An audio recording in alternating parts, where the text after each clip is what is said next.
And it's not to take away from the tough love. I still believe 100% in the tough love. I still believe and that's what the cipher is, right? To me, it's that equalizer of all things. And when you want to talk about equity and equality, it's a cipher, because it don't matter if you're what gender you identify, how old you are, what cut. Let's get down right here.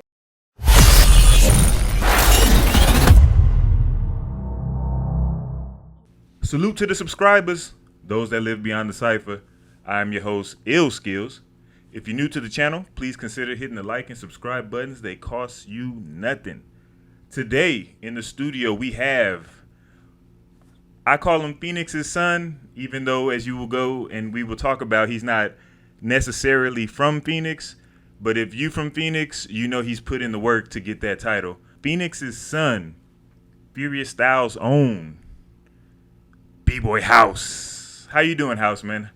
It's good. It's good. It's good. It's good. The crowds are good. The crowds. Hold on. Everybody calm down. I'm good. I'm good. Happy to be here. Happy to be here. Thank you for the invite once again. No doubt, man. And thank you, for cutting out some time for us, man. I know you're a very busy dude. You do a lot in the scene as far as the hip hop. You do it, not only where it was born from in the streets, doing the events, so on and so forth, but you also, keep the hip hop pumping in the in academia too. So I know that is a lot of work, a lot of time, and we'll get into all that as the conversation unfolds. But yeah, man, thank you for coming through. I got a lot of questions for you, man. It's like there's so many things that I could ask you, and they're not all gonna fit into this one episode. You know what I'm saying? So I'm just gonna try to touch on as many things as possible, and then find a way to drag you back into another one. no doubt. We're here for it. No doubt. Starting off, man, even though you've done so much for Phoenix, you are actually from Chicago by way of Mexico City, right? That's right. That's right. I was born in Mexico City. Moved to Chicago before I was even 2 years old, probably, and I was there all through until high school, and then I moved out here to Phoenix after that. How does one thing I've always wondered since the day I moved here, how does a b-boy get the name House? Good question. It's from Chicago. When I was in high school and started created a crew called CMW, Chicago's Most Wanted, which is a writing crew, graffiti for the heads that don't know. And so when I was looking for a name at that time, we're a very mixed group, but all of them were skaters. They were all into what back then we considered new wave music, the Depeche Mode, the Cure, the Front 242. But it was all the stuff was intermixed. So so that first crew of cats I was hanging out with, I was looking for names, and I was changing names like every time I got on the bus. I was like 6 different names, like ex-con, like crazy guy. You know what I mean? All the typical stuff, and nothing was just really clicking. And then I was the only one that danced out of the group. And I was the only one that liked house music like that heavy, and so I would call them new wavers. Like, oh, you guys are a bunch of new wavers. Because they had the sideways mushroom haircuts, and they wore eyeliner, and and so I would call them new. But they were my boys. I would call them new wavers, and then they just kind of started teasing me back, like, oh, what are you, House? Your House? I'm like, yeah, bro, I'm House, okay. And then just out of spite, out of like that, like, yeah. And so I stuck to it, which is a miracle that I can't believe that nobody ever else grabbed it in Chicago, So, but it comes from House. And that's why oftentimes you'll see me, either I'll paint a hip house piece, or sometimes I'll put hip house in my name and things, because that's kind of the foundation for me. It wasn't, I can't be like, it was hardcore hip hop. It was a mashup of things. So yeah, just kind of, in that spirit of hip hop, right? You take something that might maybe is not a positive thing, and you flip it around and you empower that thing. So, this is just going off of what you said, describing the rest of Chicago's Most Wanted. Did it feel like a blast from the past when the abstract movement started, and now the kids that dress like you? Because you said Depeche Mode, you said, The Cure, and then you give somebody like Mike the Cure. He's now looking like your boys from back in the day, but breaking. Were you like, oh, snap? I would love to say yes, but no, because I didn't really attach those things. And I listened to Mike Cure's, shout out to Mike Cure's interview. And I was like, oh, snaps, that, it is pulling from that. So it was bugged out. But again, it's it's the, but if you go further back in history before that, it's the same thing with the punk rock scene and New York scene. You mean, so all of these things, the energies are there. So, so you can't be shocked because it's like, yeah, this is the rebellion to this, and we just keep rebelling against within ourselves to keep upping ourselves up. But it is super wild. I mean, we talk about everything goes in cycles, fashion, music, whatever it is, it goes in cycles. So it's not going to come back in exactly the same way. You know what I mean? The Running Man comes back as as a shuffling or whatever. But it's like same thing. You just on a different beat, but it's same thing. Sometimes it looks goofy, but whatever. No doubt. And I didn't plan on talking about this, but it's been semi recent that Dizzy, and shout out to Dizzy and shout out to Supernatural's crew. He posted up something not too long ago about. Yo, what's up, everybody? It's Dizzy over here. Yo, what's up, y'all? B-Boy Flea Rock. And right about now, we're going to be talking about a presentation, something that we've been discussing a lot behind the scenes about why are B-Boys so broke? Why is there no money in the culture? How would you explain what we're talking about, Flea? So basically, from my point of view, we're talking about also not only why are B-Boys so broke, but also about how we can make a change for the better and how we can uplift our culture and our market where B-Boys don't have to be broke and B-Boys actually get treated better and more on a respectful professional level where we can actually have a career, a real career out of what we do and what we love, where we can afford to have houses and cars and travel and take vacations and basically upgrade our culture. We're trying to upgrade the culture to where we don't have to be like, oh, I want to break, but I also have to become a lawyer or a doctor. No, I can just break and I can be a breaker. I could be a B-boy and have an actual great income yearly, and live off of my art form. You know what I mean? Yeah. So, yeah. That's right. Oh, man. Preach.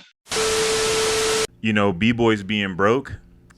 And that seemed to cause a semi crap storm where you had people chiming in and, some had, supportive things to say. Some were just like, don't be pocket checking. Who are you to say that? People devote their lives to this. What's your stance? First off, I didn't even think that it was pocket watching because he wasn't like, saying why does such and such have so much money? Because that's usually the definition of pocket watching when somebody's succeeding and you like start questioning them, right? But why do you think that there seems to be a really small amount of people that can actually make any sort of living off of the culture, no matter their talent level? That's I mean all of these conversations are layered conversations, right? But the thing is, first, it's what's your definition of success or making it or within the culture, or does it mean, so we have to be real clear. And I think that's where some of the I don't think I caught the Dizzy post. I caught Rock's Rights post today. Then now I'm seeing what it was to. I wasn't sure what it was in reference to.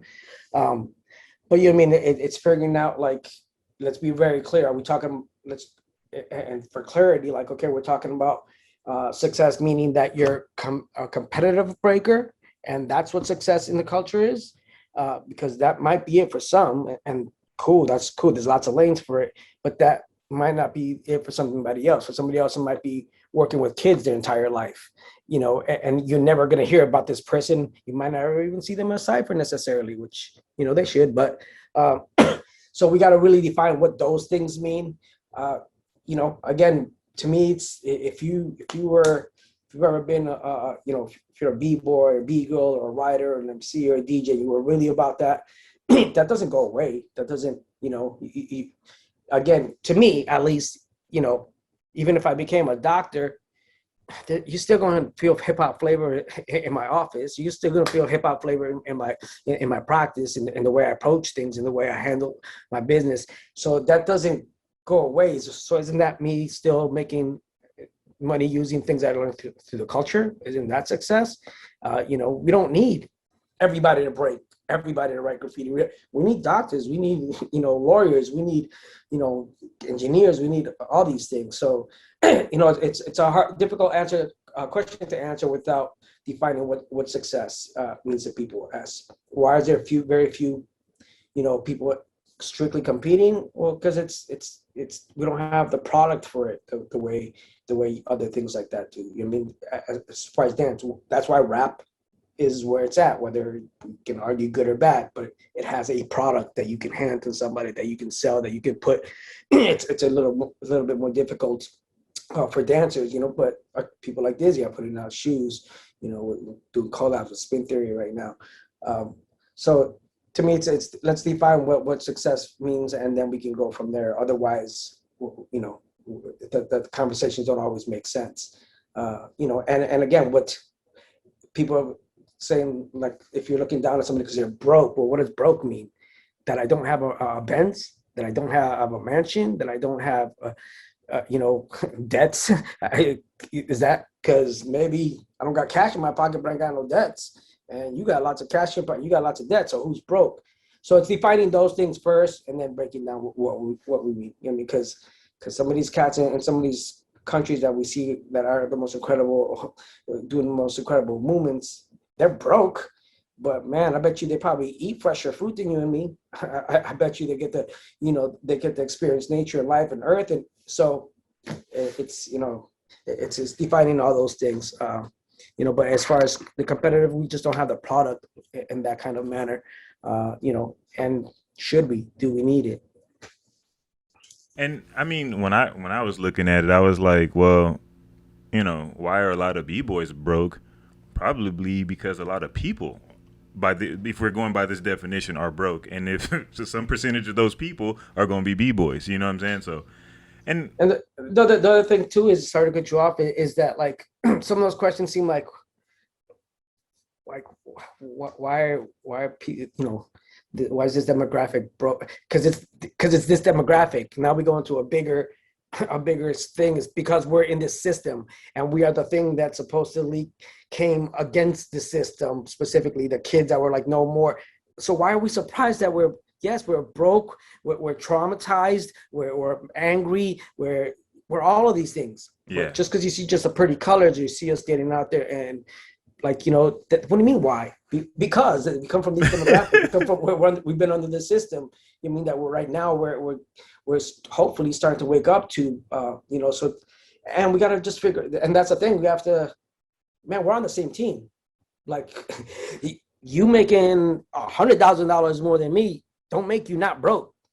You know what I mean? If you still walk into a room and they still look at you the same way they look at me. You know what I mean? So it's like, man, let's get it that we're on the same team. There's that 1% up there, and then there's the rest of us. You might fall somewhere down in that trickling that line, but we're on the same team. So let's squad up. I don't know. But yeah. No doubt. And like I said, like you were alluding to, that question opens up so many more questions. And to his credit, I think that's just all he was trying to do, is throw out a question that was going to spark conversation, and it did. Yeah, and that's what Dizzy is. That's how Dizzy moves. You know what I mean? And again, Dizzy moves the way he moves, and you can like it, can not like it. I don't love everything that he does, but I do got a pair of his shoes. Why? Because regardless of how I feel about that or person, it's a b-boy. I hope he comes from a good family, supernaturals. Cool, I'm going to support that. I haven't even worn the shoe yet. You know what I mean? But I'm still going to support it regardless. And then we can figure out the our personal discussions later on. But let's support each other. And if he ends up being a douche, That happens. You know what I mean? Word. And I know, for those of you who guys watch the show, whether religiously or in passing, you're probably wondering, when is he going to get to the traditional question of how did you get into hip hop? But talking to somebody like House, who has done so many things and continues to do so many things, there's so much pre-conversation that happens before we even get to how you got into hip hop. And one of those is, you have two titles that I've heard you called, since day one of me being here, and then within the last few years. One of them is president, and the other one is professor. Which one are you more proud of?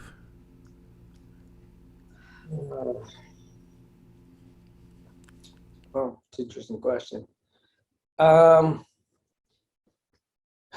They're so different, because right now I'm like the president, and Johnny's the one who put that name on me just at events, right? And which is right now when you think of the president, you don't think of you don't get like a nice thought in your head. So I'm like, man, I don't want presidents get killed, y'all. So Right. So, but in the context that I know Johnny, that it came from and that it comes from, and even a lot of the homies, even outside of my crew, call me Prez, so I know the context and respect that it comes from. Being the professor title, that's something that I'm very happy about it and feel grateful for. But this was given to me by my people. By the people, for the people, kind of thing. So that's one that I would definitely, because of the context it comes from, that one. But the professor thing is definitely something that you're not gonna, something definitely I want to shed light on, and not to say that I'm not proud of that. But so yeah, it comes from Johnny and the people. But even that of how I even became the president of Furious Oscars, like it's I never asked for it. It just, we had that conversation, and it's like, yeah, that one time when someone just kind of came up to us and they're like, yo, we want to y'all can do a gig or what? Who do I talk to? And they're like, him, and I was like, what the fuck? You know what I mean? Because I was like, yo, how did this happen? Because I don't remember us voting. I don't remember an election. I don't remember nothing like this. So, no doubt. But it is so. But I'm happy to be serving in any kind of manner I can. No doubt. And we talk about you being a professor, being like, putting your education as like a centerpiece is not new to you. You went to a good high school in Chicago. You did go to ASU as an undergrad, got a psych degree, and then you came back, got a master's degree in urban arts, right? And now you're a professor at the university. You know what I'm saying? How important do you feel it is for B-boys and B-girls and just hip hop people in general to pursue higher education? Because just off the top, we got, I always say, we got my man Hugh, who's a dentist. You have a master's in urban arts. I have a degree in secondary education in biology. I just interviewed recently a young lady from Germany, Lupi, who is also she's a doctor, and she's also one of the illest B girls in Germany. You know what I'm saying? So like, how important do you think it is that we pursue these higher educations? Because going back to the Dizzy question, sometimes if you can't make money from hip hop, you still gotta live. You know what I'm saying? You have to live your regular life, and at times that makes the hip hop more lovable when you don't depend on it. You know what I'm saying? When it is that thing that is just your passion. But anyway, back to the question is, what do you think, how do you feel about B-boys and B-girls and hip hop heads in general pursuing higher education? It's important for everybody to get educated. The higher education, that's to me, just, and this is coming again from a professor that works in a university. To me, higher gives it this hierarchy that comes from some others thing. It's not higher, it doesn't mean it's better. It's different. It's a university level education, because there's people that are much leveled up on their education than anybody in a university ever will be, that might live in the Amazon jungle or something type of thing. So so just to be clear on that, I think everybody you can get educated, on your own. Some people, it's if that process fits for you or works for you at that time. I'm not going to tell everybody like, yes, everybody send their kids to university. Absolutely no. If I had children, would I send them? Yes, I would. Why? Because so maybe that's a better place to answer it from, because of the social practice that they're going to be able to have. Because of the opportunities they're going to have to network. that's probably the biggest reason. That's probably why it was originally built for, right? These things is to get all our people in the same place so they can network with each other. And now we creeping in now, and it's, you know, so to me, it's that it's to go there to network, because I'm going to be able to sit across the table with people or next to in a class or whatever the case might be with something that I might not ever in my life be able to. You know what I mean? So just to be able to get that network, that insight, you know, it's like traveling. But the thing that I recommend people the most is like travel. It's a game changer. It's a game changer when you travel to other parts of the world. So to me, you know, the university experience is that micro kind of level for you to kind of figure things out. What am I really looking for? How do I kind of look for these things? But to be able to network with people, you know, and other people that are, to me, it's just, you know, I tell people I'm just a big old nerd with this hip hop stuff. That's all. You know what I mean? It's might be like, oh, he's super hardcore and pure. I'm a nerd. I just, whatever, I love this, and I'm a nerd, and I can nerd out on this all day. And so if I can be around other nerds, cool, let's nerd out on this. You know, so to me, I would definitely recommend it for those kind of aspects. You know, I know, you know, in my parents' eyes, I'm sure, and even in my perspective growing up, you were promised something though, and so let's not get it twisted that you're not going to go to college and you got a job. It might have been like that at some point. It's not like that anymore.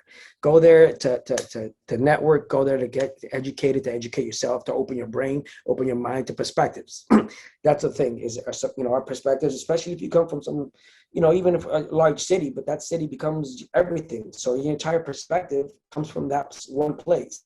If I can go here and have conversations with people about like, oh, it's not like that, you know, and it seems like, oh no, you know, I get it. And it is different for youngsters now because they have the internet, right? And they can get exposed things, but it's still much different than being able to live with people, to socialize with people. I mean, especially as dancers, this is all a social dance. This is all social culture and community. So we thrive off of these connections. So for that reason, I think it's super important, but not in any kind of way like go there and you're guaranteed some kind of job. You know, that wasn't the case for me. I don't never liked school. I went to one of the best high schools in Chicago, but I barely graduated. I had to go pick up my diploma. And I'm not saying this to flex and be like, look how cool I am. I was into graph and girls is all I worried about. I had to go pick up my diploma at the principal's office after graduation because they were like, we still got to do some numbers because we're not really sure. You know, and I'm not proud of that. It didn't hold my attention. You know, so, and then even through when I went to Glendale Community College, you know, I did all right, but still, and even through my bachelor's through ASU, you know, I failed quite a bit of classes. I took math over quite a few times, and I started like at math -54, and somehow you know, I took a lot of classes quite a few times. So it was never my thing, and I made sacrifices. There was times that I had to drop classes. There was like, you know, oh, pro-am is going on.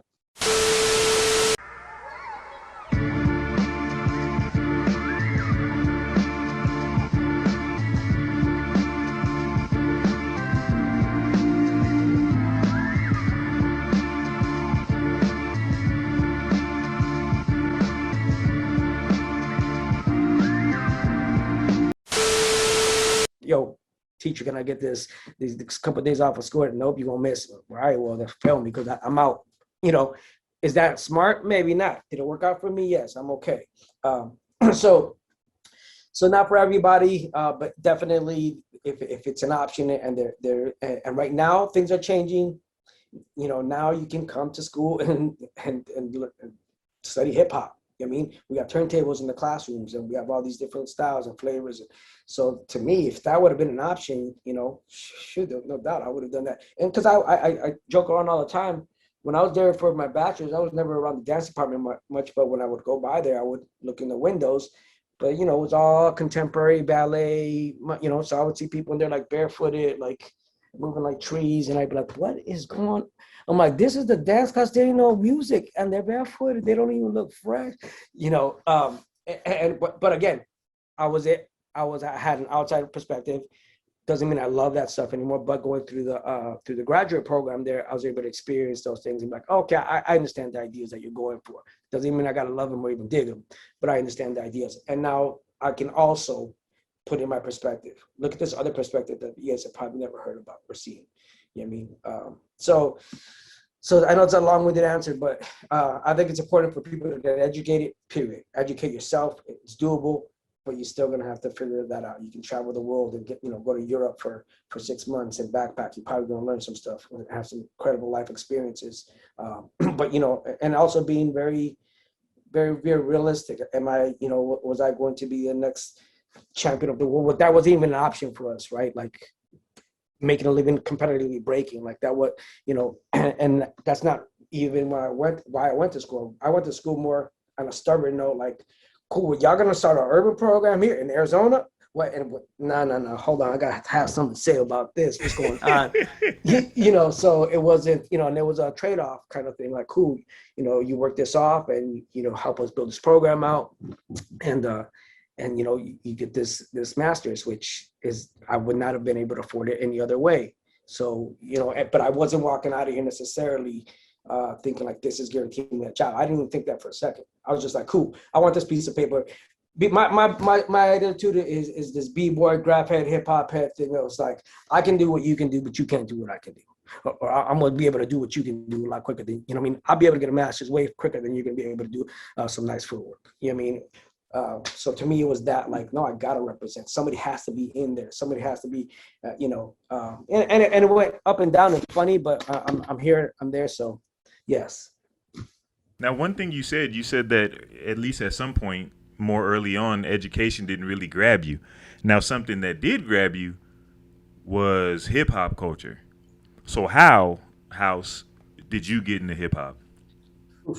Man, that last one I'm gonna try to make it not long-winded. Hope you don't have to make too much editing, but I'm gonna try to make it easy for you. But the first 3-hour interview on Beyond the Cypher. You know how this on VHS. Yeah, exactly. We gotta bring back the VHS on it. So I was introduced to the culture, or I think maybe the elements separately before it was called hip hop. I had two aunts. I owe them a lot, Martha and Rosie, that were a little bit older than me. They went to the neighborhood school that I didn't go to. Being around them, I was introduced to gangs, and I was never in a gang. They weren't in a gang, but that's the people that were around. That was their friends. To late night arcades and getting chased by the police for curfew, or so they would take me to a lot of parties. They would take me to go to the park, because I was their excuse to be able to go places. Like, we're gonna go jogging. Oh, Mijas, you guys are so healthy. That's awesome. You're gonna take little man with the, because you guys are good. And we'd go to the park and they'd go make out with their boyfriends, and I'd be able to bang it. Right. So I was introduced to it. They had, I remember them bringing vinyl like records home, like, oh, this is our friend from school that made this vinyl record. People from like the Hot Mix 5 and stuff like that were like house DJs. So I was being introduced, and I would see the turntable stuff, and I would hear, you didn't really hear rapping, but there was a version of something that we would play, and I wish we had these tapes, but and there were just these rhymes. But really, when Sugar Hill Gang. Here's Wonder Mike, Hank, and Master G, the Sugar Hill Gang. The hip hop, you don't stop. Rock it out, baby, rubber to the boogity bang bang, the boogie to the boogity beat. Now what you hear is not a test. I'm rapping to the beat, and me, the groove, and my friends are gonna try to move your feet. You see, I am Wonder Mike, and I like to say hello. It's not the first rap group, y'all. It's not the first ever. Like, they're not the original, so do your homework on your own. But that's definitely the one that wrapped everything up for everybody, where you're like, oh, what's this? So that's what you heard, rap. I had already started to see the DJ thing. The graph, I would see it on the rooftops. My mom, she used to sell jewelry, so on Saturday mornings, mad early, when I wanted to watch cartoons, she would force me to go with her downtown to go pick up the new merchandise or whatever. And I remember specifically, asking her, like, yo, what is that? Like, what is all of that stuff on those rooftops? And she'd be like, oh, just, kids being stupid. I'm like, yeah, that's stupid. Them kids are dumb.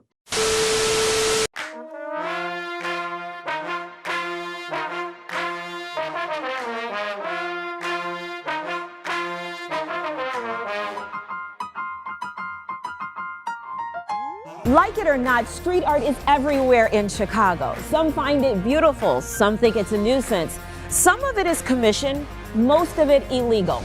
One thing is for certain, we are in a graffiti renaissance, and who better to help us navigate that renaissance than the man who has plugged in himself, author and poet Kevin Coble. Kevin, thank you so much for having me out here today. Welcome to the Crawford Steel Plant, which is one of the only permissive-based graffiti centers in the city, maybe the world, maybe the country for sure. All of what you see, all of what we're seeing now is permissive. It's not necessarily legal, it's not necessarily illegal. It's writers and graffiti artists from really all over the country who come and make this a destination.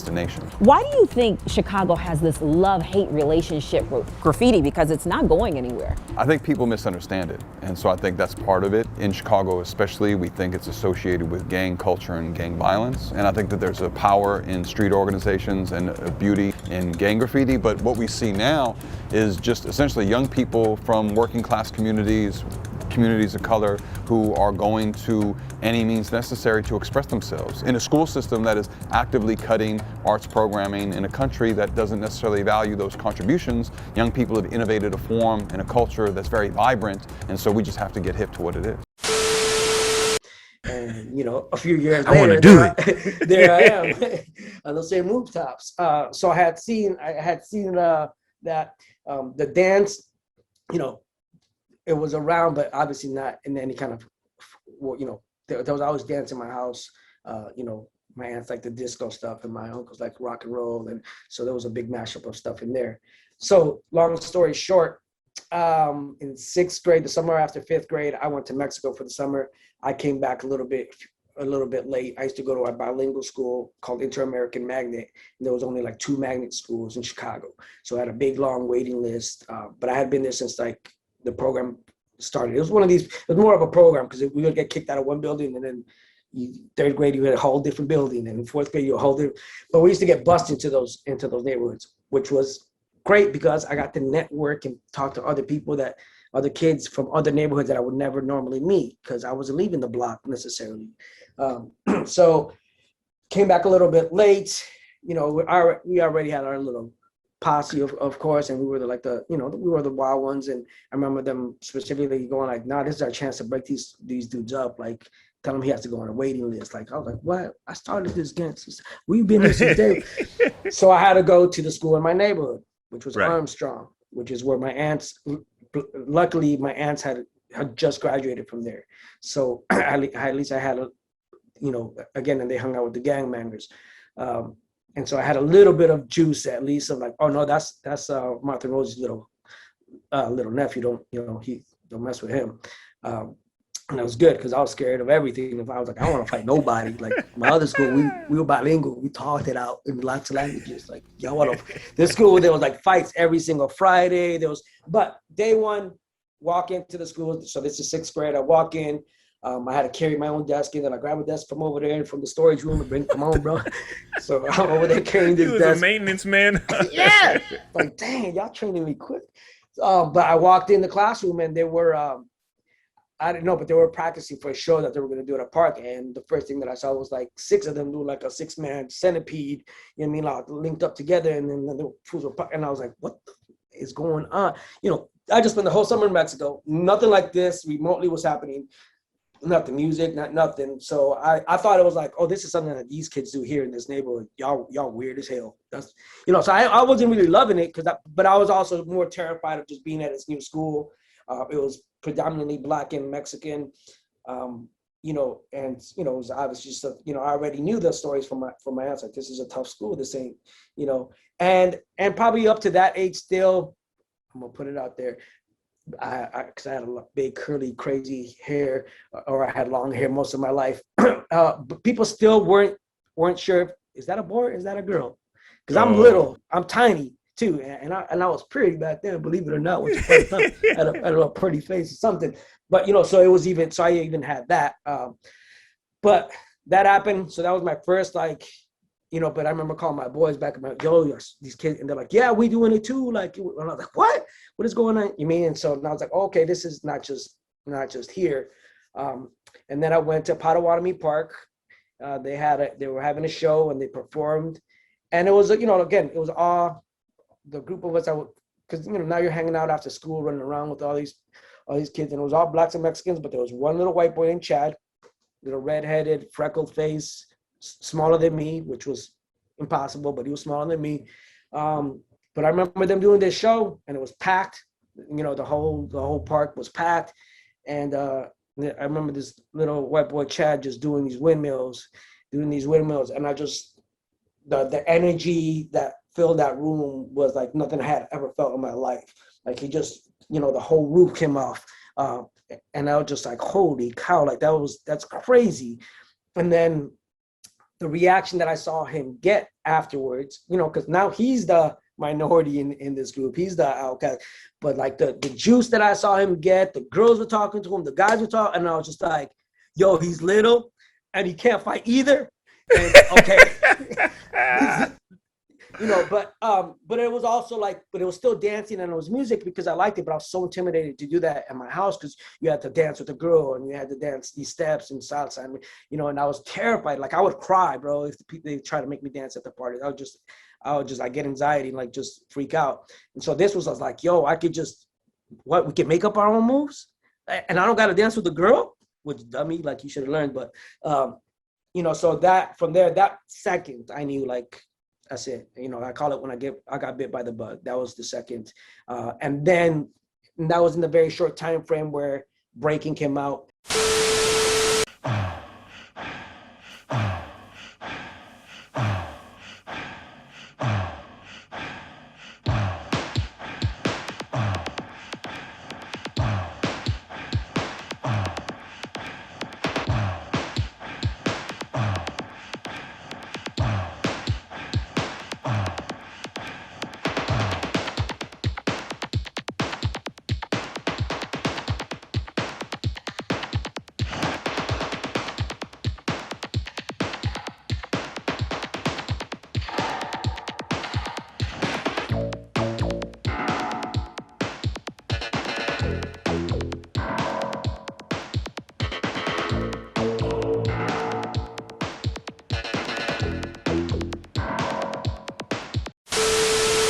Beat Street came out.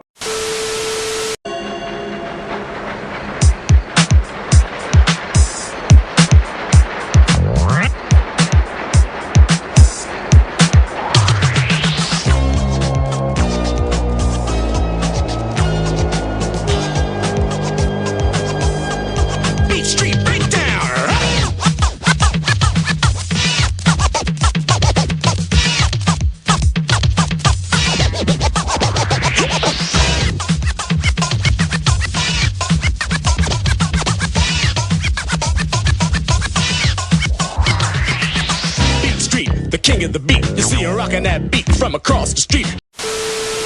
Like literally they came out back to back, one day to the other. And so now I saw like, oh, all this stuff that I've been seeing, this writing on the wall is connected to this dance stuff and the DJs and the what?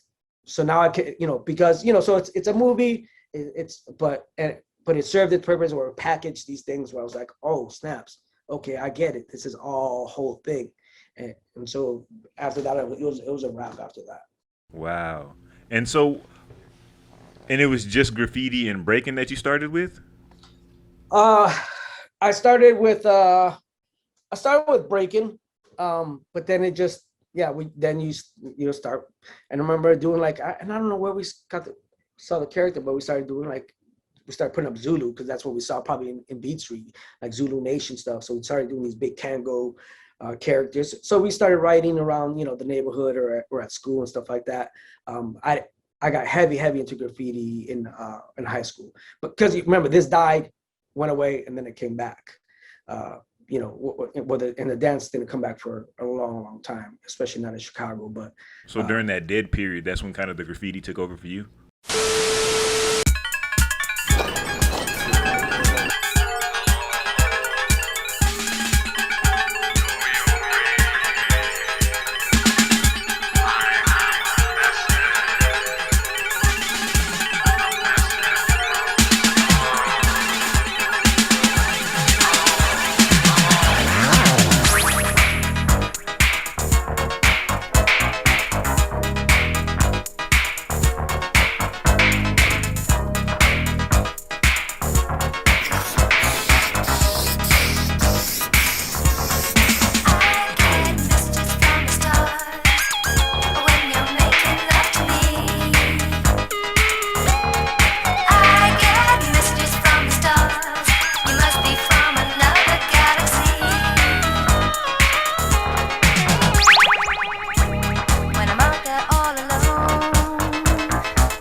far from home. Yeah, after that, because again, this was 6th grade. I went back to my regular school in 7th grade. We were still doing it. We formed our first crew. I used to be man, you gonna get all the gold. I used to be Little Ace from Lil Lil. So everything, all the Lils. Now it's funny to see that come. I'm like, oh, now it's cool again. Lil is a short word with a long history in hip hop. From Lil Wayne to Lil Pump, the prefix is everywhere. So what's the story behind its rap use?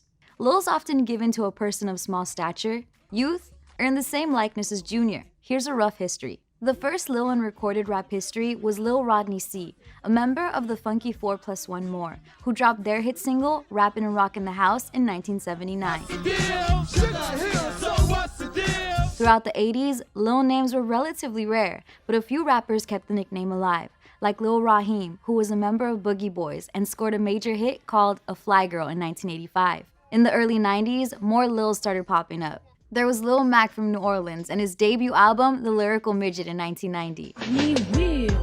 Lil Dap was one half of the rap duo Group Home and made his debut on Gang Starr's album Daily Operation in 1992. And Lil Fame from the New York rap duo M.O.P. in 1993. Junior Mafia's Lil C's and Lil Kim were the first mainstream stars with Lil names, the latter spreading the nickname across the world with top 40 hits. And you know, ain't no one like the Queen Bee. Have you speaking in French? Oula, oui, oui, c'est la vie. In 1999, Cash Money's teen rapper Lil Wayne scored his first major hit. He's gone on to become the most successful Lil rapper of all time. So I was Lil Ace from the FBI crew, Fresh Breakers Incorporated.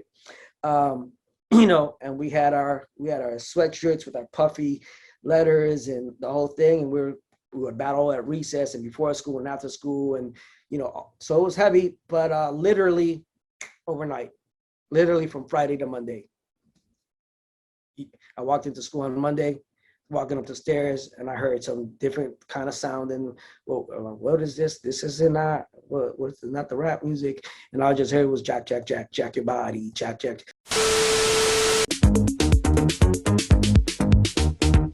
Jack, jack, jack, jack your body, jack your body, jack your body, jack, jack, jack, jack your body, jack your body, jack your body, jack, jack, jack, jack your body, jack your body, jack your body, jack, jack, jack your body, jack your body, jack your body.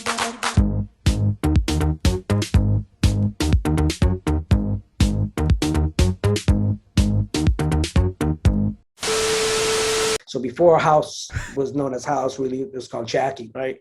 So Right. I walked up in it and I saw, and I was like, what are they doing? And I was like, yo, what's up? We gonna break? They're like, no, it's over. It's done. Grand opening, grand closing. Is what?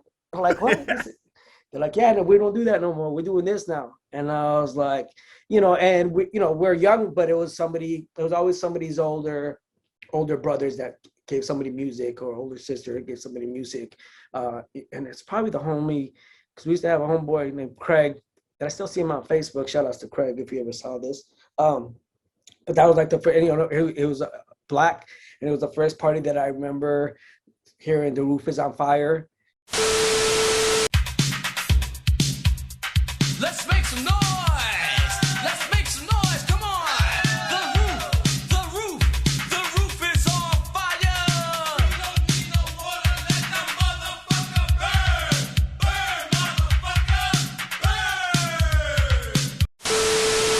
You know, and his parents let him say the whole thing, and I was like, what?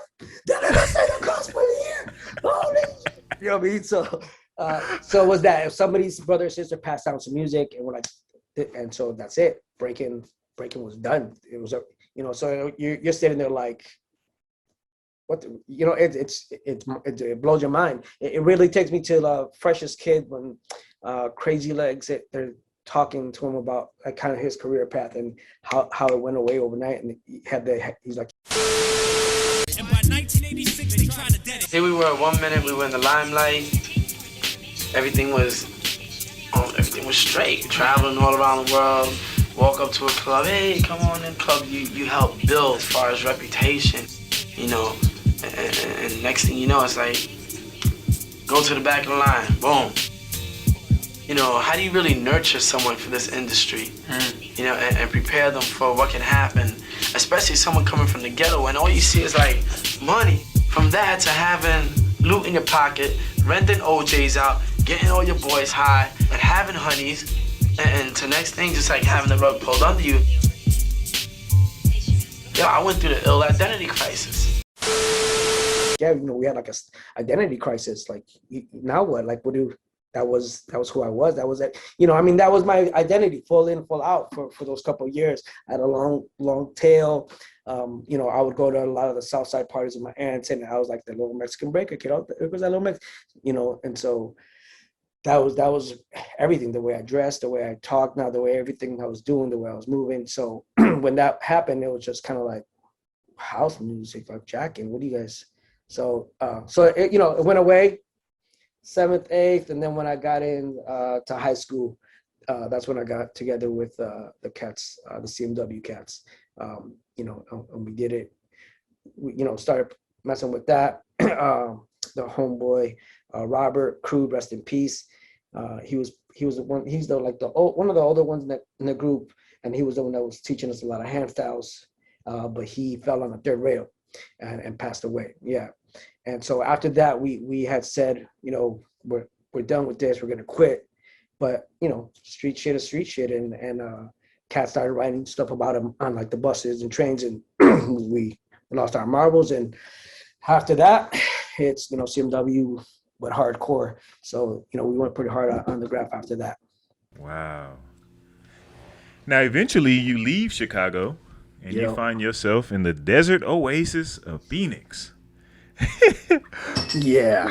What was early 90s Phoenix like a breaking scene like? Was it the return of Lil Ace? Well, there was nothing. There was nothing. What, I mean, at least tell me this.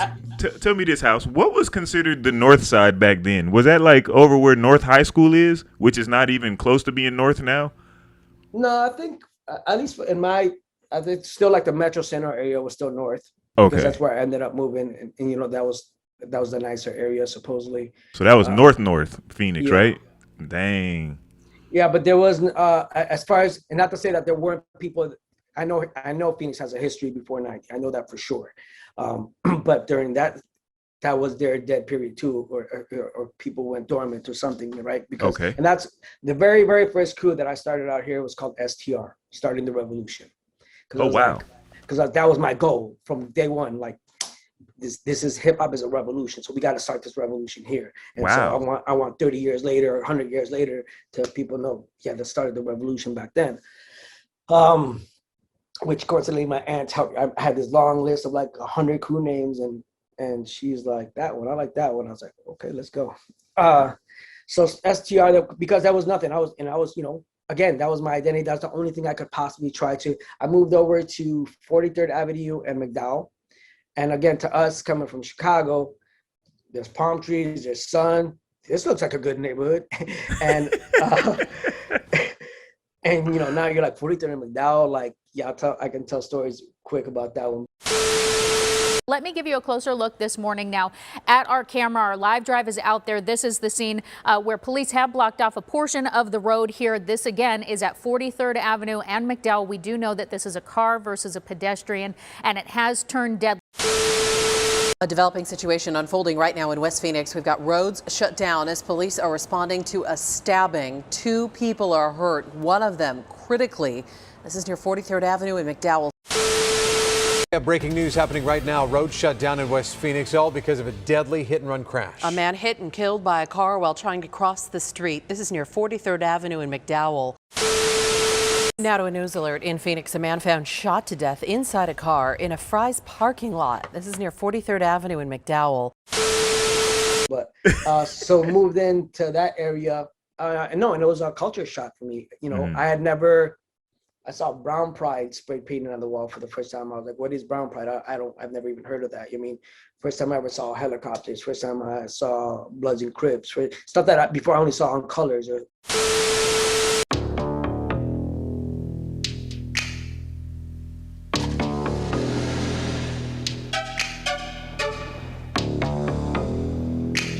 Hey, Blood. streets. The streets are at war. The war must be stopped. We want a uniform presence out in the street. They're flying their colors, we're flying ours. If I do something, I expect you to back me up. My partner McGavin, new partner. You get them off the street. Lady, we're trying. You know, I never seen lowriders or, you know, systems bumping like that much. You know, so, but day one, the next day that I moved in, whoever was living in the apartment next to me got stabbed like 55 times. Wow. That was after one day being in Phoenix. And I was Welcome to Phoenix. And I was like, wait a second, hold on. This is a nice neighborhood, hold on. You know, again, you look at Karate Kids back in the day, you saw palm trees in a pool. Cool, it's a vacation. This is, right. That's what your head goes, right? And, you know, I got invited to like a drive-by. Hey, you want me to go do a drive-by? And I was like, what? And I was like, y'all invited me to, I was like, nah, I'm full on drive-bys right now. I'm good, bro. But right. You know, I thought like, okay, cool. These guys got like cut off dickies and long socks and hairnets on. And I got like Jabos and Timbos. I was like, oh, I'm going to get all the honeys. None of the honey. They were like, what? You know what I mean? And you know, and I got like, well, why you dressed like a black person? Like, what? Bro, you dressed like a dishwasher right now. Hold on. You mad at me? Hold on. You know, so I was confused. You know, drive-through liquor stores. Like, Arizona was a very, very confusing place. Circle K on 43rd and McDowell still had a place for you to roll up and tie your horse up. And you saw that. Wow. Right. So I was like, yo, what? You know, I bugged out. Like you know, I was, and so in the first 5 years, I still spent more time in Chicago because I couldn't, I was freaking out here, bro. I was like, this is, you know, so I would go back the entire summers. I would go back for my birthday, for things, anything. Give me an excuse and I can go back. I'm going back. I mean, I drove back. I'm going back. I can't be here. You know, so it was a struggle in the beginning. It was of that relationship, but because I was thirsty and I couldn't find anything, I couldn't find anybody, and I overcompensated for it. That once, like I would wear spray cans around my neck, bro. I would make like jewelry with spray cans around, you know what I mean, and walk around the mall like somebody gotta see it, and it did. It worked, but it took a while. But you mean, and I would like have graphic, like, you know, of course, security. So you were marketing. You were marketing even back then. Yeah, I mean, security's like, oh, you huffing that paint? I ain't wasting no paint on huffing. Who this paint? Get out of here. Yeah, I mean, but because I was so desperate to like try to meet people. Like, man, I gotta meet somebody else. I gotta meet some of the writers. I gotta something, you know, and then it again, the first thing that clicked was the graph came out here. People weren't breaking until later on. You know, a couple of years later, and that's when, because as STR was the first crew I started starting the Revolution, and then SUS, which the homie Pick on Flask created the name back in Chicago, Styles Upon Styles. And so before Fear Styles Crew, we were just Styles Crew. And that was like, okay, we're going to be the breakers for Styles Upon Styles, you know. And then it broke off to just Styles, and then it jumped into Furious Styles. How does Furious Styles begin? How do you go from SUS to Furious? So who are some of the early members? Yeah, so SUS then was the graph crew of it, and then I started hanging out with brothers from TWK and DMS, which were also graph crews, and we kind of linked up all as under STR umbrella for a while. And but within that, they used to all hang out with two brothers named the Rincons, or three brothers, the Rincon brothers, and they lived in Maryville. So our headquarters became 59th and Thomas in the heart of Maryville. A lot of people still think like, oh, you went to Maryville, right? And I'm like, no, I was hanging out too. I was like, I wasn't even in high school no more back then. But it was the Rincons, and they weren't into writing, but they were into hip hop. They were into, they used to dance back in the day type of thing. And, but hanging out with them, we started like, oh, I used to break too. Like, oh, cool, let's break, you know? So they still had like a nice windmill, and so we was like messing around. We got invited by some cats that wanted to start a crew. They invited us to one of their practices. They invited us three because they had a little brother. They had a little brother and I had a little brother, but it didn't come till later. and they wanted to be called Versatile, which is funny because now there's crews called Versatile, right? But their ideas just weren't our flavor. You know, they're like, yeah, we're gonna paint bees on our hands. I remember this specifically. They're like, when we battle, we're like Versatile, and we're like, man, that's not really our flavor, but Right. yeah. So, but then that got us like, well, cool. Let's just start our own crew then. Cool. Well, you know, let's just be Styles crew. Let's just be the B-boys for Styles upon Styles. So it's me and the Rincon brothers. They're twins. They were both like, you know, star athletes. You know, they're wrestlers. You know, so they were the super popular dudes, the good-looking dudes. You know, they had that charisma, and so and they were big dudes, and you know, we still roll on deep. So it worked.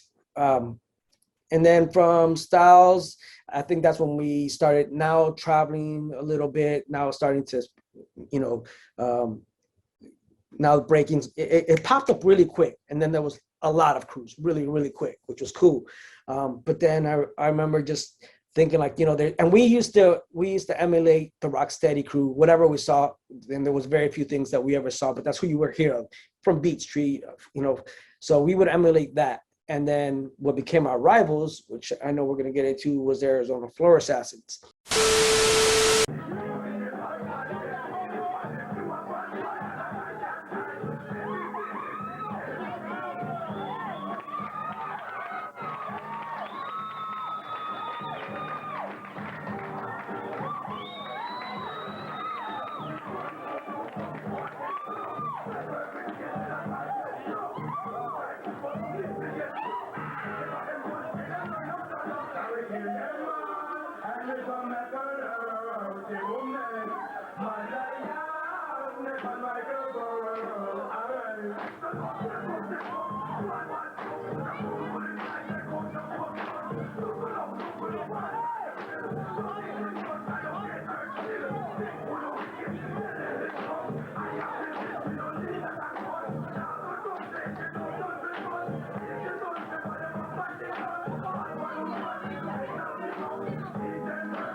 And they used to emulate Air Force crew. And so it was like this super heavy power crew against this super heavy, like, you know, whatever you want to call, you know, dance foundation crew, I guess. Foundational crew. You know, but then there was too many crews that had the word Styles in it. So I was like, yo, our name is just getting lost in the sauce. That, you know, there's every crew in the world right now has the word Styles in it. So let's get another word. You mean, like, you look at all these. So we would look at all these other crews like something crew. So then and there's different versions depending on who you ask about this. My version is, I remember being at Mr. Groove's apartment. Him and my cousin File 2 used to live together and just sitting there tagging names all night, like, until we kind of found one. And then Furious Styles crew just stuck because we always loved battling. that's what we thrived off of, battling. Like we would search out battles. I mean, so that was our approach. Our style was furious, and everybody kind of was, but I think we were always just a little bit.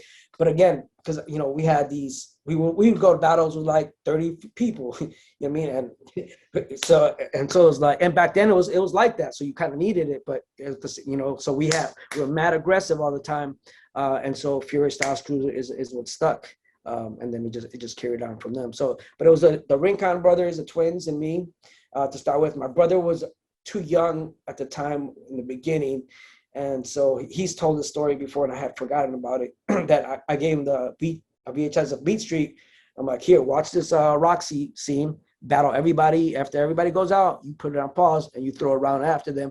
Battle everybody in this Roxy scene, and we'll see where you get.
You know what I mean? And he would like go to the window and watch me leave with my friends if I was going to go painting or if I'm going to go.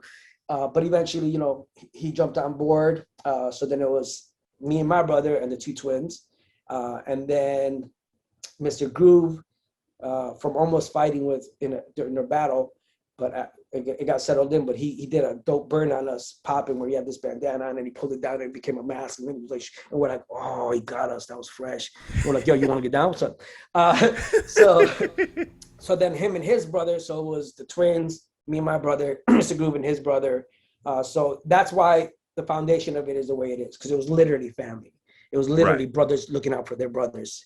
And back then, I would say I'm super happy that I survived the 90s, because the 90s was definitely wild out here. I think it was everywhere. But it was definitely super wild out here in the 90s. And so, we always, I remember being with the Rincons, but we were so hungry for it that it didn't matter, even if this might cost us our life, because after every party, someone was going to shoot us. But you still we still got to go. Got to get some circles or something. You know what I mean?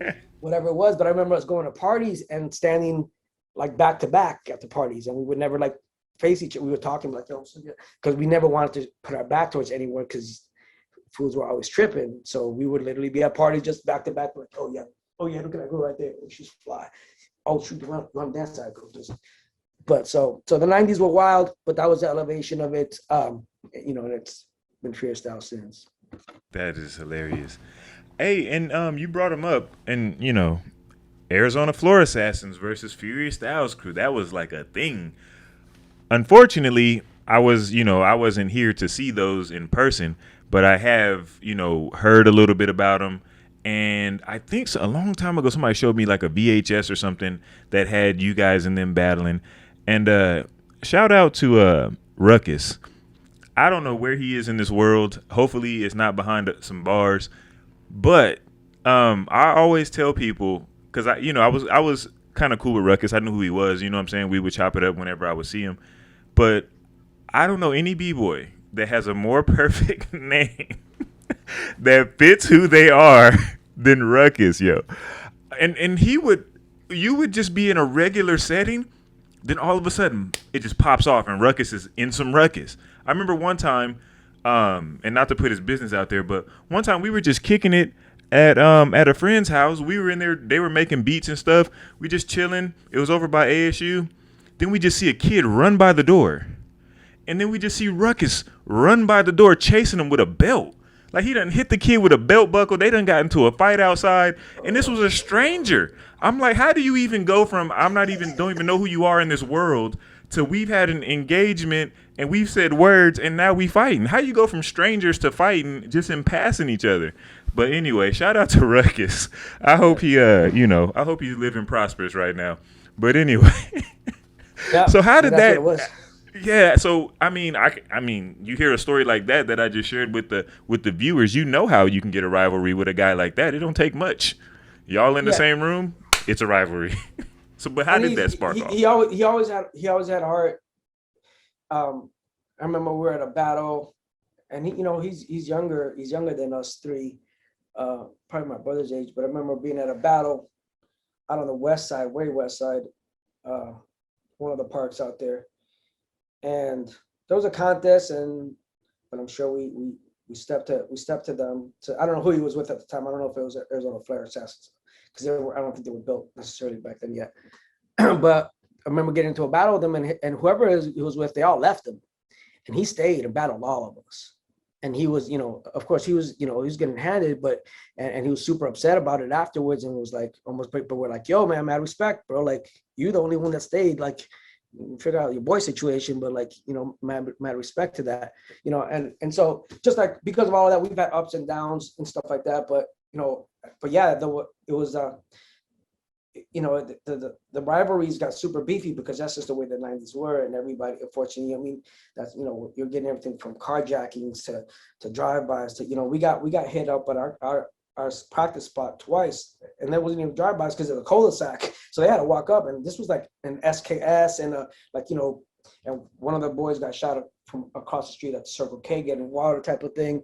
Dang. So it was not like, or it feels kind of, no, people are getting snapped on it, so it was super heavy. So that's why I'm super glad that we got through that. I'm super glad that a lot of the older OGs from AFA, when we had this last anniversary online, they came on, and they showed love, and we showed them love too, because we elevated the hell out of each other, because it was on site. There was no discussion. There was no nothing, and we're blessed where we had, Z-Trip every week at the club.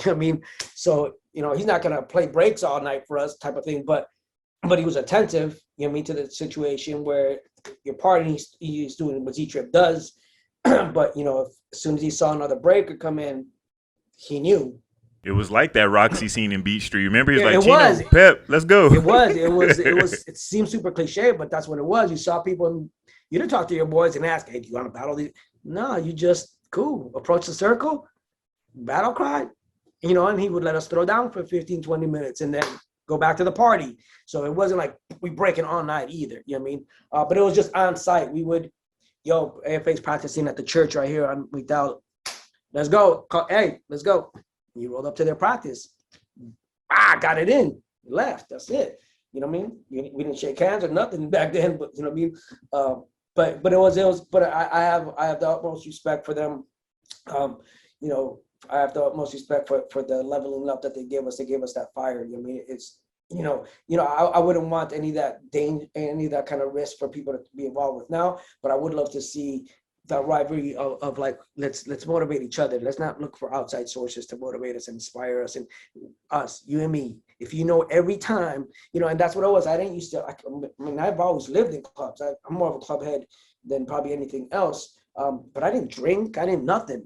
Why? Because you always going to battle, always. So there was, and it wasn't like, am I going to practice for it? No, you practice because you're going to battle 3 times a week. If you go to the club 3 times, you're going to battle 3 times this week. So you always had to be ready. You always, and so I got to be grateful for that. And I need you to clarify for me, because I can't remember who told me. it might have been Johnny, just in conversation, but he told me that you said that as far as formal practice, you wasn't gonna do that no more. If you was just gonna practice, like you was just gonna bust at the club every week, and that was gonna be practice / performance / battle / everything. Is that true? I mean, yes, kid. It's still like that where I always joke around like solstice, dancing up on the house roof. I'm like, yo, that's my stamina workout. You mean like that's my I go and sometimes I'm like, oh well, I'm about to have a heart attack. This is too much. But I mean, like, well, what if this is the final round? You go in again. I mean, so you do use those platforms. It's still those platforms for that and you do learn how to perform if you're in the mood. Sometimes you're not in the mood for that. Sometimes you'll find me in a corner by myself and there's a hot cypher right here, but I'm just not in the mood for that. But sometimes when there's like, okay, there's not that many dancers, but we got to keep the circle open. So we got to perform a little bit for the regulars, you know what I mean? So, so you, and you learn how to be responsive to the DJ and, even that, like I would literally get into like little battles with the DJs. There's been plenty of times that I've been the last dude at the club, and the DJs, there's not that many people left and they'll throw some fire song and see me get off, and then they'll throw it, and then we just like, and I'm like, oh, okay, you got me on that one. You mean? So there's a lot of beautiful things that can happen from those platforms. It's right now, yeah, I would suggest if kids were on a break right now, yeah, you have to train differently than we train. But again, our rounds weren't these 2-minute rounds jam packed with 500 moves in them. You know what I mean? Our battles were long, but we were throwing out. My longest one-on-one battle was 45 minutes with Hype Rock from AFA. We were like rivals, but we were throwing out small rounds. You know what I mean? So even a crew battle could last 2 hours. But because you're going flare for flare, headspin for headspin, or whatever, little combos here and there. So you didn't have to train in that kind because the situations didn't tend for that. You know what I mean? And you had a crew. Right. Yeah. Exactly. Exactly. So which always made it dope. I mean, to be able to vibe like that, like So think about how tight we became. Not to say that people aren't tight now, but we became tight. We were getting shot at together. We were getting multiple times a week. We're going to battles. Like it wasn't. You battled we were battling dozens of times a month. You know what I mean? Little battles, big battles, but it was, and there were battles where you didn't know when this person's going to quit or stop or not, and you just got, so, throwing gigantic rounds didn't work back then. Now for the structure in the contest, yeah, you got to have something a little bit more set. You know what I mean? So who was better? Who you think was getting the best of this rivalry? If you ask my mom, AFA. She always hated on him. Really? She'd be like, no, I like them. He do the spin. He can spin on his head a long time. He did a backflip and took off his pants. And I'm like, Mom, but they can't dance. No, but that one boy can. I can tell he does a little salsa. I said, but Mom, boy, you see my footwork? Oh, you just rolling around on the floor in a circle, boy. You ain't doing nothing. Like, oh man. No, I mean, it was we've had these conversations when we talk about the judging system type of thing. It was. Mm-hmm. It was pound for pound. I think it was any given weekend. Even. Yeah, because their power is way better than our power. Our footwork was way better than their footwork. You know what I'm saying? So, so what they lacked. So, but again, they were so elevated. Their power game was dope. They were hands down the easiest, the best power heads in Arizona. You know what I mean? We later on. Motor City had really good power heads back then as well. They were all power too, and a couple of their youngsters came with us. Little Adrian back then. Little Adrian, oh God, this kid was scary, but he at that time was 7-8 years old, and he had probably the best power in Arizona. I mean, and he was throwing not easy stuff. He was throwing crazy stuff. He is a kid that we would be at Radiotron, and he'd end up in the corner with Easy Rock and Ivan rocking headspins. Like, so yeah. Wow. But he came from that Motor City camp. Which is a very, very, very old crew. Right. So, and doesn't Chino come from AFA? Yeah, Chino Robert comes from AFA. No doubt. Yeah, and a lot of cats. That's just like at least in my experience, and I think about like graffiti crews with CMW, like a lot of crews because like their main dudes always wanted to get down with us, but we just never let them in. So then they're finally like, okay, well then we're gonna do our own thing, and now we're mad at you. So, then right. So, and but, then I'm assuming that as you guys move up the chain in the city and in the state, but specifically in the city, you become almost everybody's rival. Because when I first moved here in 05, that's kind of the sentiment. It's like, that's Furious Styles, and you got to go after them. If you want anything in this city, you got to go after them. And that's kind of how, like, it was presented to me. And I think every city, you know, no matter how big or small the scene, they have that crew. They're going to have that established crew that is probably the most consistent. They've been together the longest. They understand the battling a little bit more, and they're winning. So then it becomes the city versus them. Yeah. Yeah, it definitely was like that for a long time. And that's why when I see, like, you know, our Swiss, I'm like, we didn't have to make a shirt. Like, that's just, we would literally be at a jam and it'd be the entire jam on that side and us on this side. And we'd be battling everybody. You know what I mean? But we loved it. We thrived off of it. I mean, it was, you know, so it was dope. Again, minus all the, you know, the unfortunate violence that happens in the 90s. But minus all that, that's what keeps you pushing. That keeps you, like, you have to. This is survival at this point. Like, I have to be on top of my game. Like, I have to be, you know. And again, those cats, the AFA cats, they were breeding a lot of kids, and their power game was dope. They had the dopest power for sure. You know, one thing I always wondered.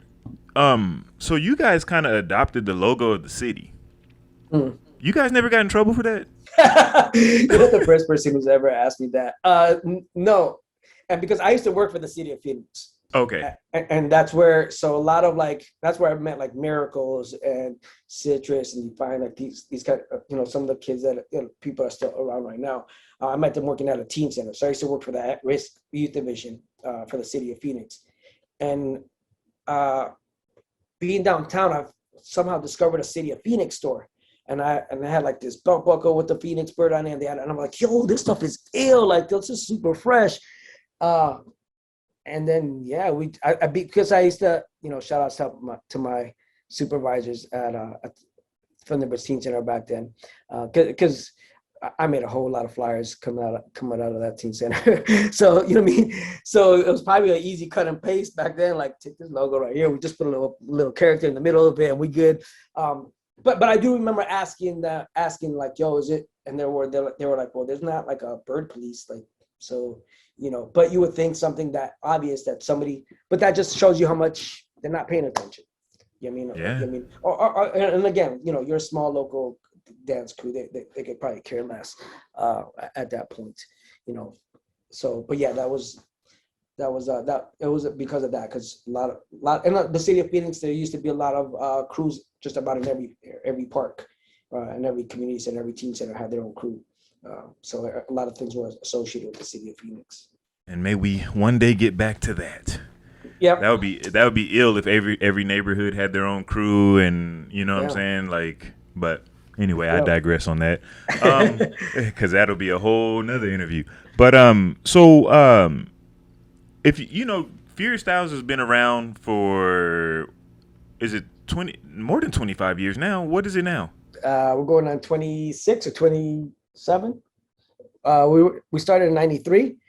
So, wow. Yeah, going on 28, I think this year will be. Yeah, but I say you're getting close to 30.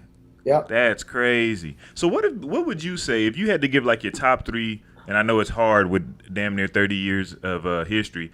Top three most memorable moments as the leader of Furious Styles crew. I know I ain't giving you no help with such a small number, but you know. Yeah. I mean, somewhere in there, I have to put in, I'm going to say the more recent anniversaries, right? Because the first couple of decades of the anniversaries were stressful. You know, so now the recent ones where you can cut, but definitely, and I know I took a moment at this last 25th one when we had Z-Trip, and where I have moments that I can stop and look around and just see how freaking happy everybody is. I think that one of the greatest experiences of a Furious Styles crew anniversary is simply just seeing all the smiles. Like, you can literally stop at any moment and just look around, and there's smiles everywhere. Like, there's dancers from all over the world that come all the way to Arizona just to hang out with us. That's it. Like, just to be a part of the love here. And the energy is incredible. There's like ciphers in every corner of the room. There's some of the legends, some of the creators and innovators of this culture that come out and they celebrate with us. There's black, there's white, there's every color in between, there's all walks of life, there's parents, there's grandparents, there's kids, yo, like there's little babies trying to stand on their heads or just jumping around to the music. Like, it's just pure love. How that every single person in the room is smiling, that all my people are smiling, that my family from Spain is all here, like that my family from Denmark is all here. Like, there's no reason why these Viking dudes should be hanging out with these Matador dudes, with these little Mexican dudes over, you know what I mean? And then all these people coming from all over the world, you know what I mean, to our little village here in Phoenix, Arizona, and to come celebrate. So those moments are definitely like have to be a highlight and proud moments, is to really just see like, okay, cool, everybody's having a good time. This is a beautiful thing. So there's been some anniversary moments like that have made me super happy about the work. I mean, because like I said, first few decades was every year I was like, Johnny, we're done. That's it. I'm not doing it no more. Like, you know, and one year I didn't do it, and then Groove and like the crew surprised me and threw it behind my back, which was great, because, you know, now it's maybe talking to like some other promoter cats, Fierce House crew, maybe the longest like break or like crew anniversary consecutively running in the world. Wow. There's much older crews, there's events that have started but consecutive with nonstop. So that's something that's dope. Like, cool, Arizona, we got something. I mean, wow. Yeah, so definitely. And what's crazy is if you would have skipped that year, right, you'd only be on like the third anniversary consecutive by now, right? Yeah, they would have reset you. Yeah, so it was super fresh that they did that. You mean, and that's it's those moments like that where you're like, cool, my people are gonna be good. I could step away from this, and because that's always such a huge concern, and that's a whole other topic. But is that I want to make sure that everything's good and my people are good. But when you see that, you're like, cool, they brought it together, they pulled it together, even though this is not necessarily their niche. So the anniversaries, and it's hard to pinpoint one thing. You know, seeing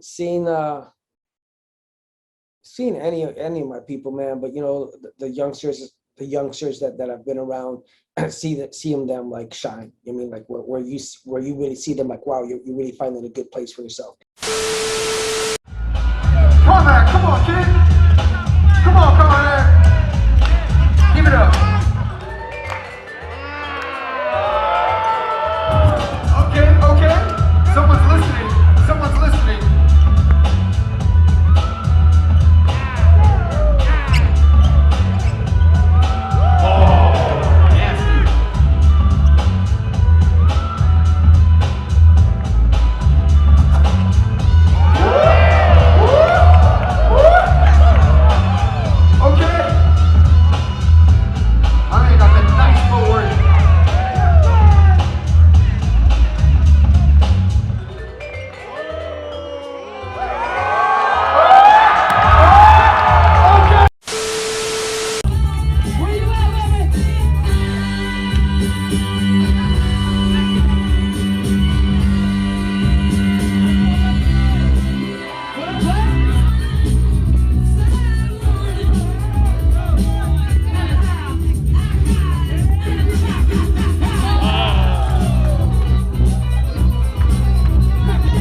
some of those people not even be down with us anymore. But to me, they're still family. We still came up together. So to see people like that, like really like focus and really about the thing, and finding themselves and finding that peace within themselves and within this. It's, to me, it's like, because I know what that means. I know what that means as a person, as a human being, to be able to have something like that you're like, cool, I got something exactly that, to me at least, probably that's what hip hop is to me, right? It's that I know this is it. This is my thing. I could go in a million directions with it, but it's still this is the thing right here. So seeing some of the youngsters that we have come up, that are like really, really shining and and still got a long way to go, but to be able to see that is super dope. Same thing. See, when I was, because there's times where I've stepped out of really big battles to let the youngsters squad up, and to see them like that and stand by side by side with each other with confidence, that makes me feel good for sure. So those are highlights. I know we want a cooler one, but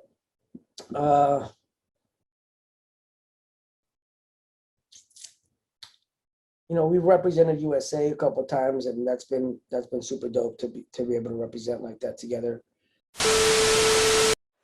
From the US of A. USA, baby. Yeah, you know. USA's in the house. Please give it up for the Furious Soldiers!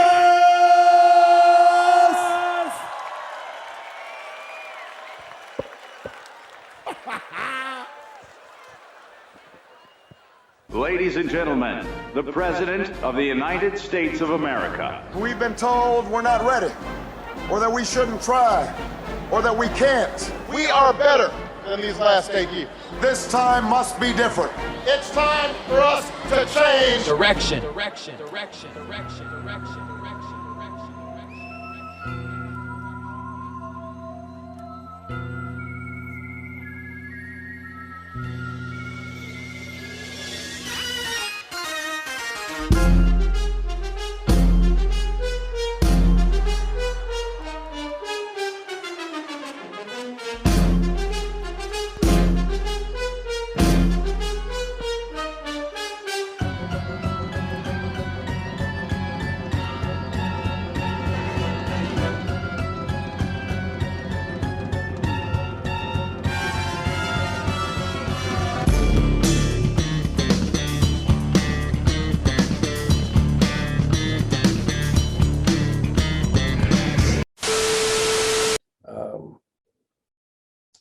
Yeah, a lot of it is just the small personal stuff that's not really on a big scale. That's the really meaningful stuff. I mean, we have plenty of trophies and accolades and all that, and that I think just kind of comes with it.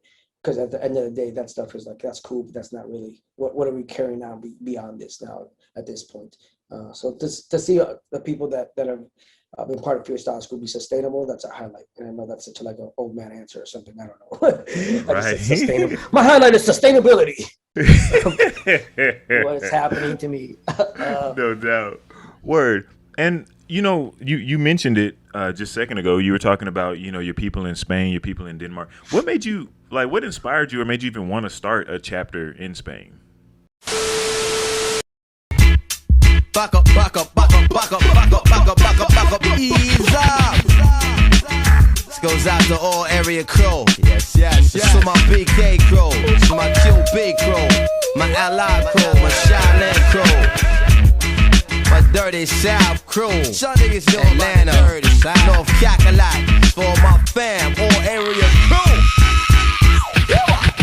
Yes, the first cut should be the deepest, to penetrate beyond the muscle walls in the reach. First you was icing me, and that with the staring at the speakers. Heard the rhyme head high with the staring at your sneakers. You shy now, got a lot of things on your mind now. You don't feel fly now, you hunting the exit sign down. Fuck what you heard, cause I snatched the grapevine down. Don't understand how I ran the line down, rewind now. We be the most magnetic, so athletic. Leave your peeps on the side so they can watch you and your mans get it. I take the arch rivalry stance up on the podium and get the flavor the niggas, but keep it low on sodium. Possess shit that got you wondering how we holding them. Things that'll lay you out like a piece of linoleum. Bring whoever you want. We bout the bug, son, and bounce down to Henry Hudson. After my boss.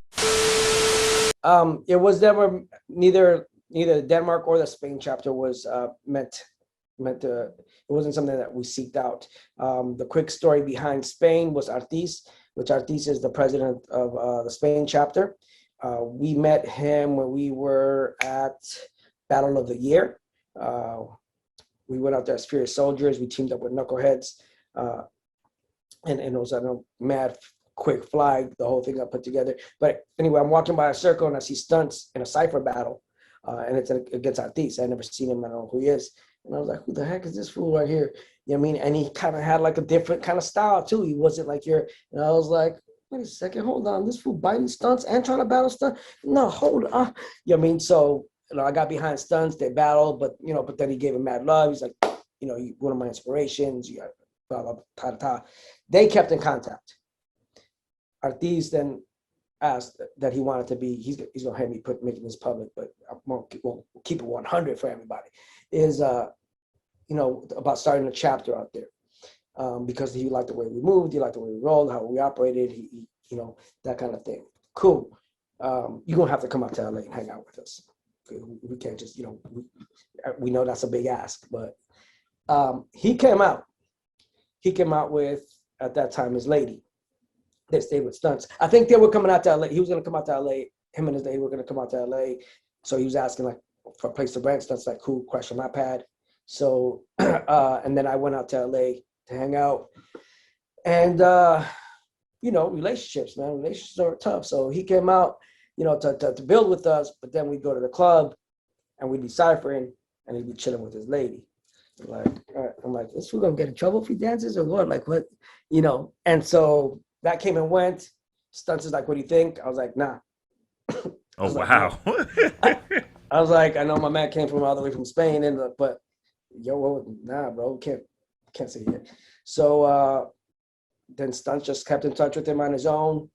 Started putting like challenges on him, and they kept like, he's like, you got to call out like 3 giant heads, and I think he called out what do you call out? Focus was one of them. Like, so he went like cool, and he recorded them, and he would send footage back, and and so that he did that for like a year, and then he made these moves, and then after that we're like cool, chapter it is. And so Artis started the chapter, but since the very first anniversary, we go out annually as well. This COVID was the first time that we ever missed it, and so that's the way that. And right now they're doing. It's a beautiful thing because they're a much younger version, so like they still have that very nice, unity. That they have a lot of youngsters coming in. There's the lifestyle out there is much different than our lifestyle out here.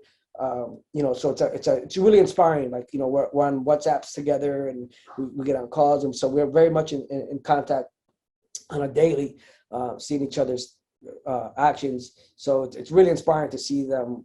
You know what I mean? Like, and like, yo, that's dope. Like they represent this to the fullest, to the heart. Like, so like we can't slow down on this. We gotta keep going hard no matter what. So it just it's one of those things, like it's meant to be, and it was 100, because we go down there and it's like, man, you love all of them. Like, this is so natural. This is nothing. None of this is forced. And again, the sacrifice for them, they come down every single year, almost deep. To our anniversary. So that's dope. That is really dope. I'm gonna have to. I ain't never been to Spain, but it would be cool to go out there and come to a Styles anniversary and just to kick it and see what the vibe is out there. It's a must. Barcelona alone is a gorgeous city, man. It's just beautiful. I mean, the history, that's just, you got walls with cannonballs in them. It's like, you're like, okay, this is, so yeah, you feel like in a whole different world, which you are, but yeah, so I would recommend Spain to anybody for sure. What happened to Arizona? And what I'm asking is, so, you rewind the clock, 2010, 11, 12, you got jams, you got crews, because we had like Outcrowd, Outsiders, Furious Styles, you had the Cats out in Tucson, you had the Curfew Breakers. You just had like 10, 12 crews that were active and competing. And then I come back and there seems to be like 2 crews left. And what happened during that period to where the number of like crews and even events just kind of shrank down to where what we see today, which is we still have like numbers of of dancers, but not necessarily the crews. Right. You know what I'm saying? They're not under the same banner. They're kind of like mercenaries. I think it's I don't know if it's just because I think and especially when you're doing these documenting all this kind of stuff and talking to people from different regions is to compare like those years to other regions, because I don't know if it's necessarily like this just happened in Arizona. Because even though like I have an interview and I have to translate it still, but with our brother Gapi, who's also part of Furious Styles crew, a man of all trades, a writer, a b-boy, DJ, everything.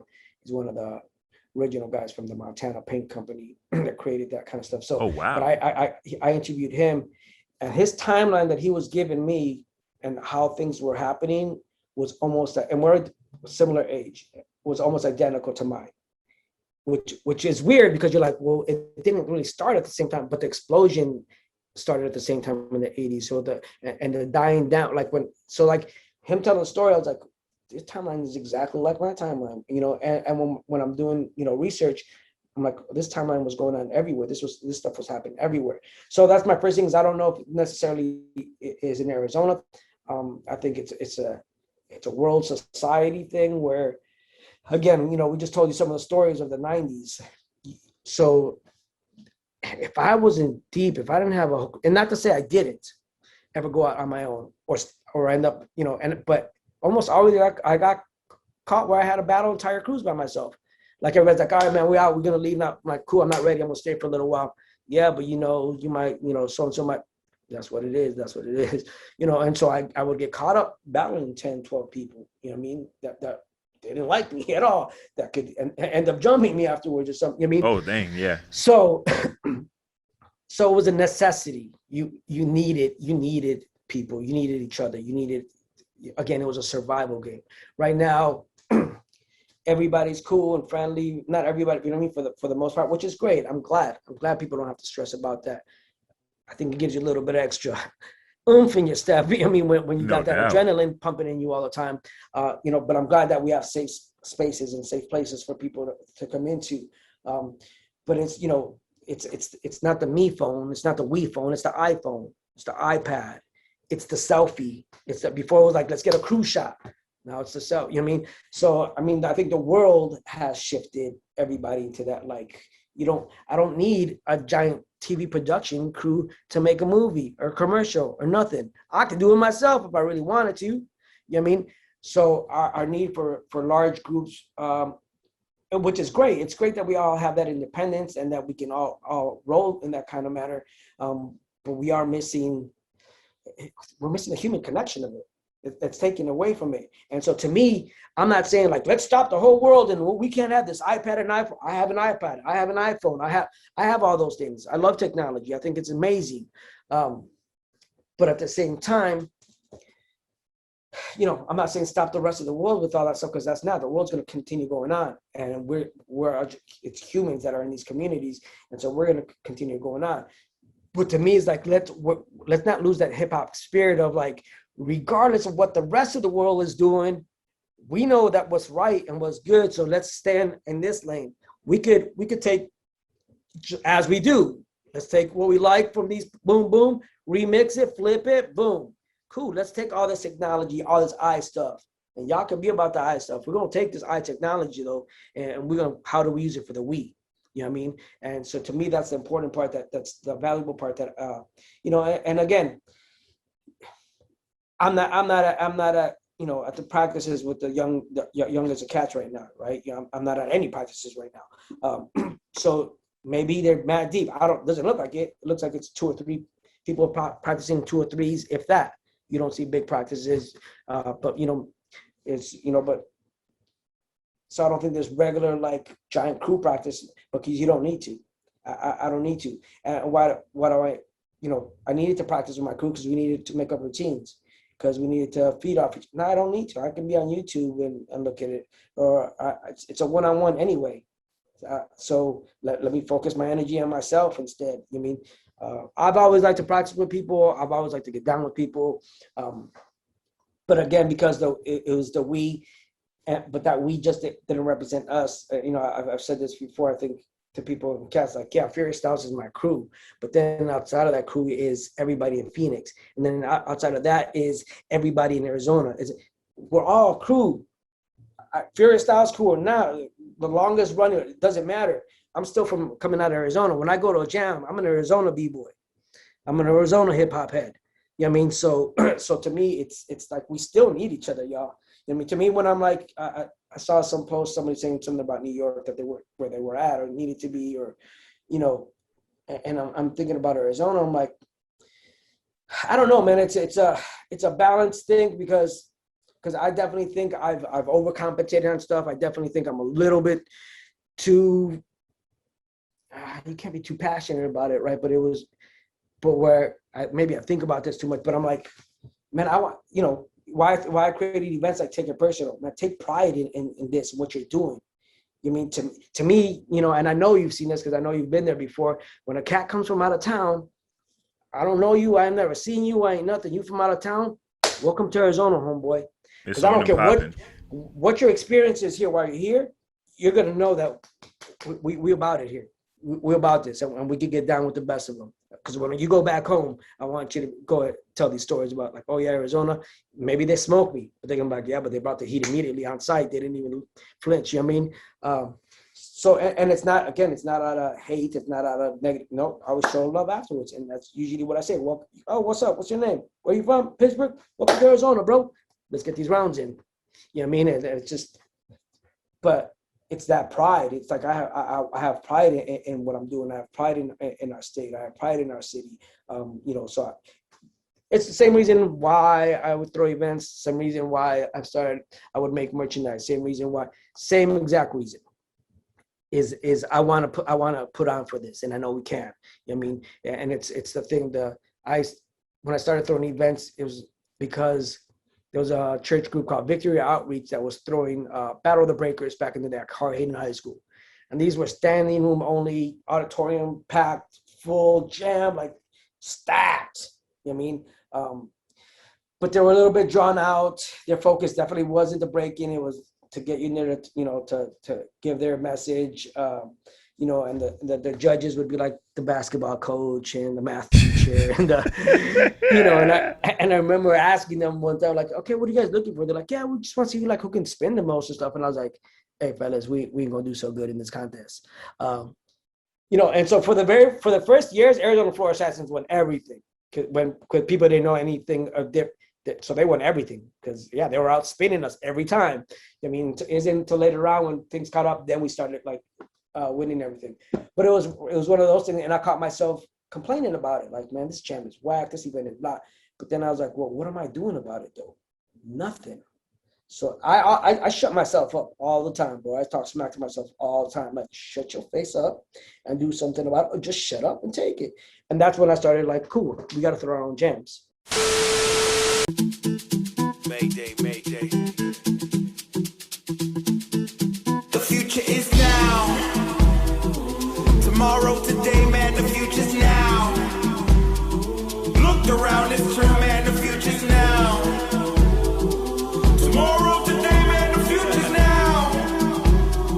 Now, now, now, now. We're bringing it back, let it all fall down, let it all collapse, let them all die off, make them all adapt, get them all recycled for a brand new batch. Strange, nothing seems the same, so I hop the stage at bedtime and space phenomenon. When I play the song, so hold on before it's all gone. See you later.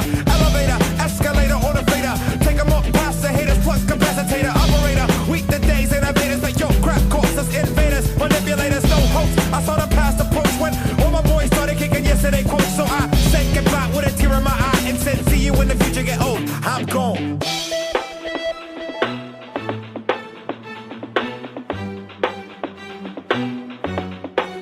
The future is now. Tomorrow, today, man, the future's now. Look around, it's true, man, the future. Cool, we got what the reason I threw the anniversary was like, cool, not everybody gets to travel. But man, I know how much the fire this lit in me to see all this other energy, to walk into a room, to walk into a summit or to a Radiotron or to a, you know, to a B-Boy Summit where there's no contest whatsoever, but everybody in here looks weird. Everybody looks crazy like me. we're in ciphers and nobody even speaks the same language, but we get, you know what I mean? And you're like, I'm home. So I'm like, cool, I want to bring some of that. That's the reason why we started the anniversaries. Like, not everybody's going to get to travel, but let's bring some of that to here. We'll bring it to you. You know, so that's always been the motivation. And it just always manifests in some kind of way, whether there's a t-shirt or an event or whatever it is. You know what I mean? It's what am I doing about it? You know, I've said this to youngsters before too. It's like, you know, even with the crew, like, cool, whatever time you're in the crew, what are people going to say about that time period for the crew? The crew was on fire during that, or went down during that period. You can try to blame it on it. Well, yeah, the crew was just whack for 5 years. Well, you want to get in it for a reason, right? So what did you do for those 5 years to contribute to make it fun? You know, if I go to a jam and I'm like, that jam was whack. You know, there's some things you can't do stuff about, but like there was no ciphers. Well, did you throw down and start a cipher? No, because it was what? Shut up. You didn't even try. You know, so you know, again, back to the whole thing. I don't think necessarily it's an Arizona thing. I think it's just, you know, it's our job as, you know, people that are going to continue participating in this and growing is how to make this theirs. I mean, how to keep the values that we know are important. I mean, I feel like we're parents talking about, you know, kids. And I'm not saying kid in kind of like a demeaning way in any shape or form. So anybody listening, I call myself a kid all the time. We're all kids to me, right? This is a kid culture.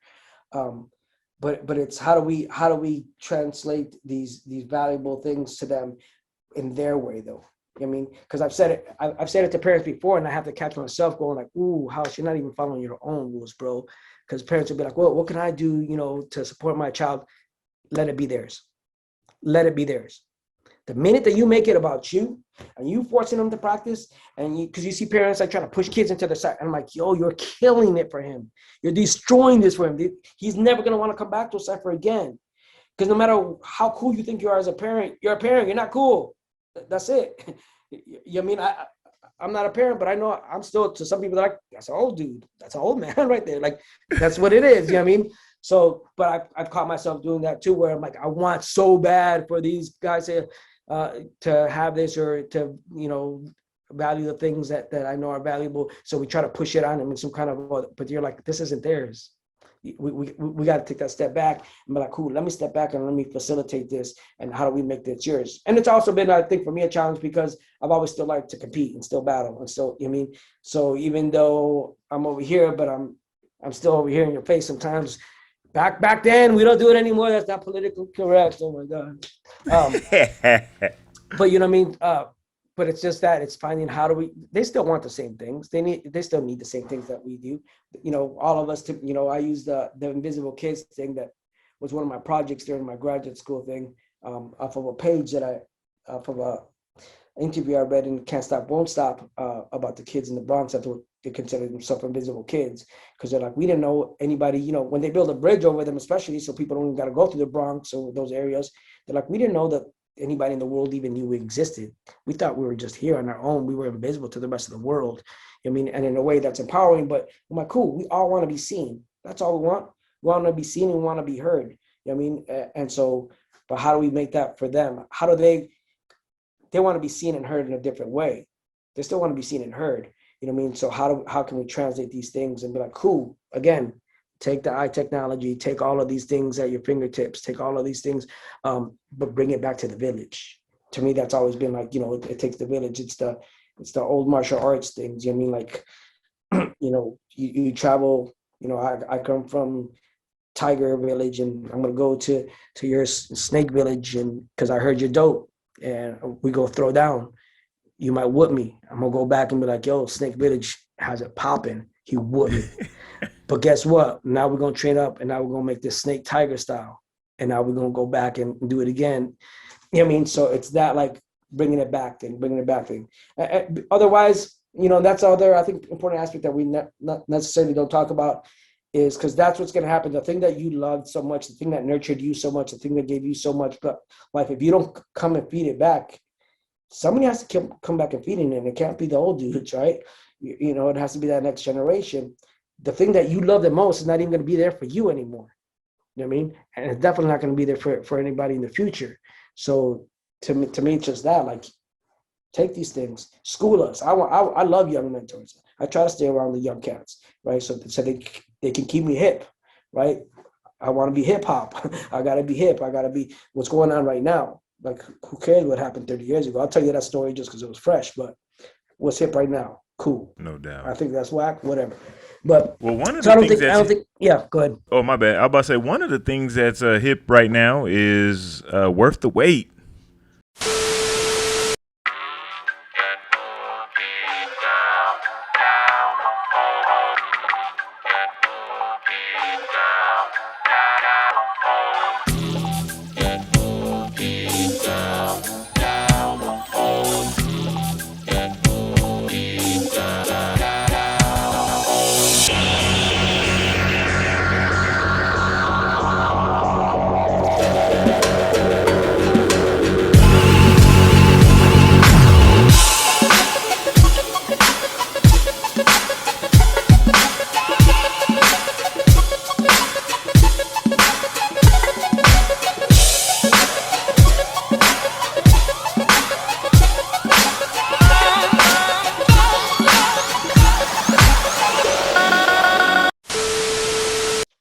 Worth the wait. The you actually wrote your thesis on Worth the Wait. What was the inspiration behind that competition? And what is that competition? Yeah. So Worth the Wait. Again, I try my best to take the lessons that I've learned from hip hop culture, from being a writer, from dancing, from, I have prepared turntables, from loving DJing, from, loving MCs and lyrics and stuff. And I try to take those lessons and adapt them. And instead of, because I think we've talked a little bit about this before, where I've thrown gigantic cash prizes, you know what I mean? But I found myself doing the opposite of what hip hop has told me. I'm trying to be freestyle session. I'm not freestyle session. Why am I trying to do that? Stop it. That doesn't serve my community. You know what I mean? That serves California. It's humongous. That's a great place to vacation. People to go. Cool. That's them. We don't need to be in that lane right there. That's not our lane. What's going to serve us here in this community? And one of the things that I saw that I call, that we have a big turnover rate is what I call it, right? We don't have a lot of elders that stick around. We don't have a lot of OGs or whatever name you want to call them. They go away. And I get it. Life happens no matter what. But again, they go away, but they never come back. Why are they not coming back anymore? I mean, why am I seeing youngsters come in and they're like, oh, wow, this kid has potential, and they get down for a year and then they disappear? Or why, me and my brother were blessed that eventually my parents, because my parents hated all of this too. They just thought it was a waste. But now they've been to every part of the world with us. So we were lucky enough that eventually they jumped on board and supported us. But I remember specifically having a conversation with Miracles when Miracles was like on fire. And he was one of the best dudes around. But I remember somehow having a conversation that his parents had never seen him dance. And I was like, what? I was like, how many Miracles are out there where they're, like, your son is one of the best people maybe in the world at this point in time, is this second, and you've never even seen him dance? I was like, yo, it made me like, wow, I'm mad lucky. I'm super grateful and I'm mad lucky. And because he has a great relationship with his parents. Shout out to them because they're good peoples. But just there's a reason why they never went to an event. There's a reason. So again, and this is now, it seems normal because we see so many parents and so much family. They make a lot of the people in our audiences now. Back then it wasn't. It was just the breakers, only the people that were competing. And everybody was competing. There wasn't like some people. No, it was a crew battle, so everybody battled. So, but the jams were made up of just people that were breaking, just the competitors. And so I was like, why? Because to me, I'm like, man, I want to invite my family and friends to come. But then you start thinking about too, like, okay, what does that conversation sound like? Like, hey, you guys, maybe you don't got a lot of dough either. So, I know when I was young, if I would ask my parents, they're like, hey, can the whole family come watch me battle? they might have still say yes because they're mad supportive, but at the same time, like what? We're gonna spend 150? Nah, you crazy fool! Like we ain't doing that. We ain't got that. That's for the jamon and the tortas. You got your mind. Or can we bring the tortas in? Or can I sell them? Even that would be my mom. Like, yeah, if I could set up a booth and sell some jewelry and some tortas. So it was those kind of things where I was seeing like nobody's having their like family and friends come out. How many kids are out there like that their family has never seen them do what they do and get down. And so that's why we went with Worth the Wait. Was like, oh yeah, because I was thinking about like, how does that conversation sound? Like, hey, you wanna come watch, and we're gonna spend this much money, and I'm probably gonna lose in the prelim, so I'm not even really gonna even get to compete, So I was like, that doesn't make any sense, and I get it. Come watch me lose. I'm gonna get whooped real quick. And back then, especially you already knew when you walked into a jam, you could pick out on one hand who, maybe in two fingers who's gonna be in the finals, who's gonna be in that top 8. So, you could walk into a jam and be like, I have 0 chance of winning today. I have 0 chance to even make it at the top 16 today. There's no chance, and so those kids fall off. Yeah. So Worth the Wait. So we made it for that. That was one of the first things that we saw that people weren't, there was no family and friends coming along. So that's when I thought about like, okay, how do we address that issue that we have here in Phoenix? That big turnover rate. How do we get the veterans to come back and still be involved? And how do we get people to invite their family and friends to this thing? And the first one we threw was in 2012, I believe. Shortly after we opened Cypress, the first one happened at Cypress, and the turnout was crazy. We had. And this was a time when there was like nothing really going on. So we're like, let's just try to get it started back up slowly. The turnout was banoodles. We were there till 2 a.m. because it just went on. So yeah, we were like, yo, and I remember specifically talking to the youngsters, like, because there was kids that like, you obviously practice, but I've never seen you it before. Why not? And they'd be like, cause we don't want to battle you. We don't want to battle this person or that person. Or we don't want to come in here and get whooped on. So, and I was like, bingo, there it is. Cool. We're on the right track. So that was the main reason, is to try to get, people to get their families involved, because again, if it's not that we want to make things like back in the day and we don't want that. We want things to evolve, but we do want, like, one of the best jams that I've been to is Tools of the Trade in New York, that Popmaster Fable would throw. And it was. Portono Park Jams gives a nod to hip hop and DJs. And here to fill us in is Jorge Popmaster Fable Pavon, CEO and co-founder of Tools of War. Welcome, the Popmaster. Please first tell me the background of that name.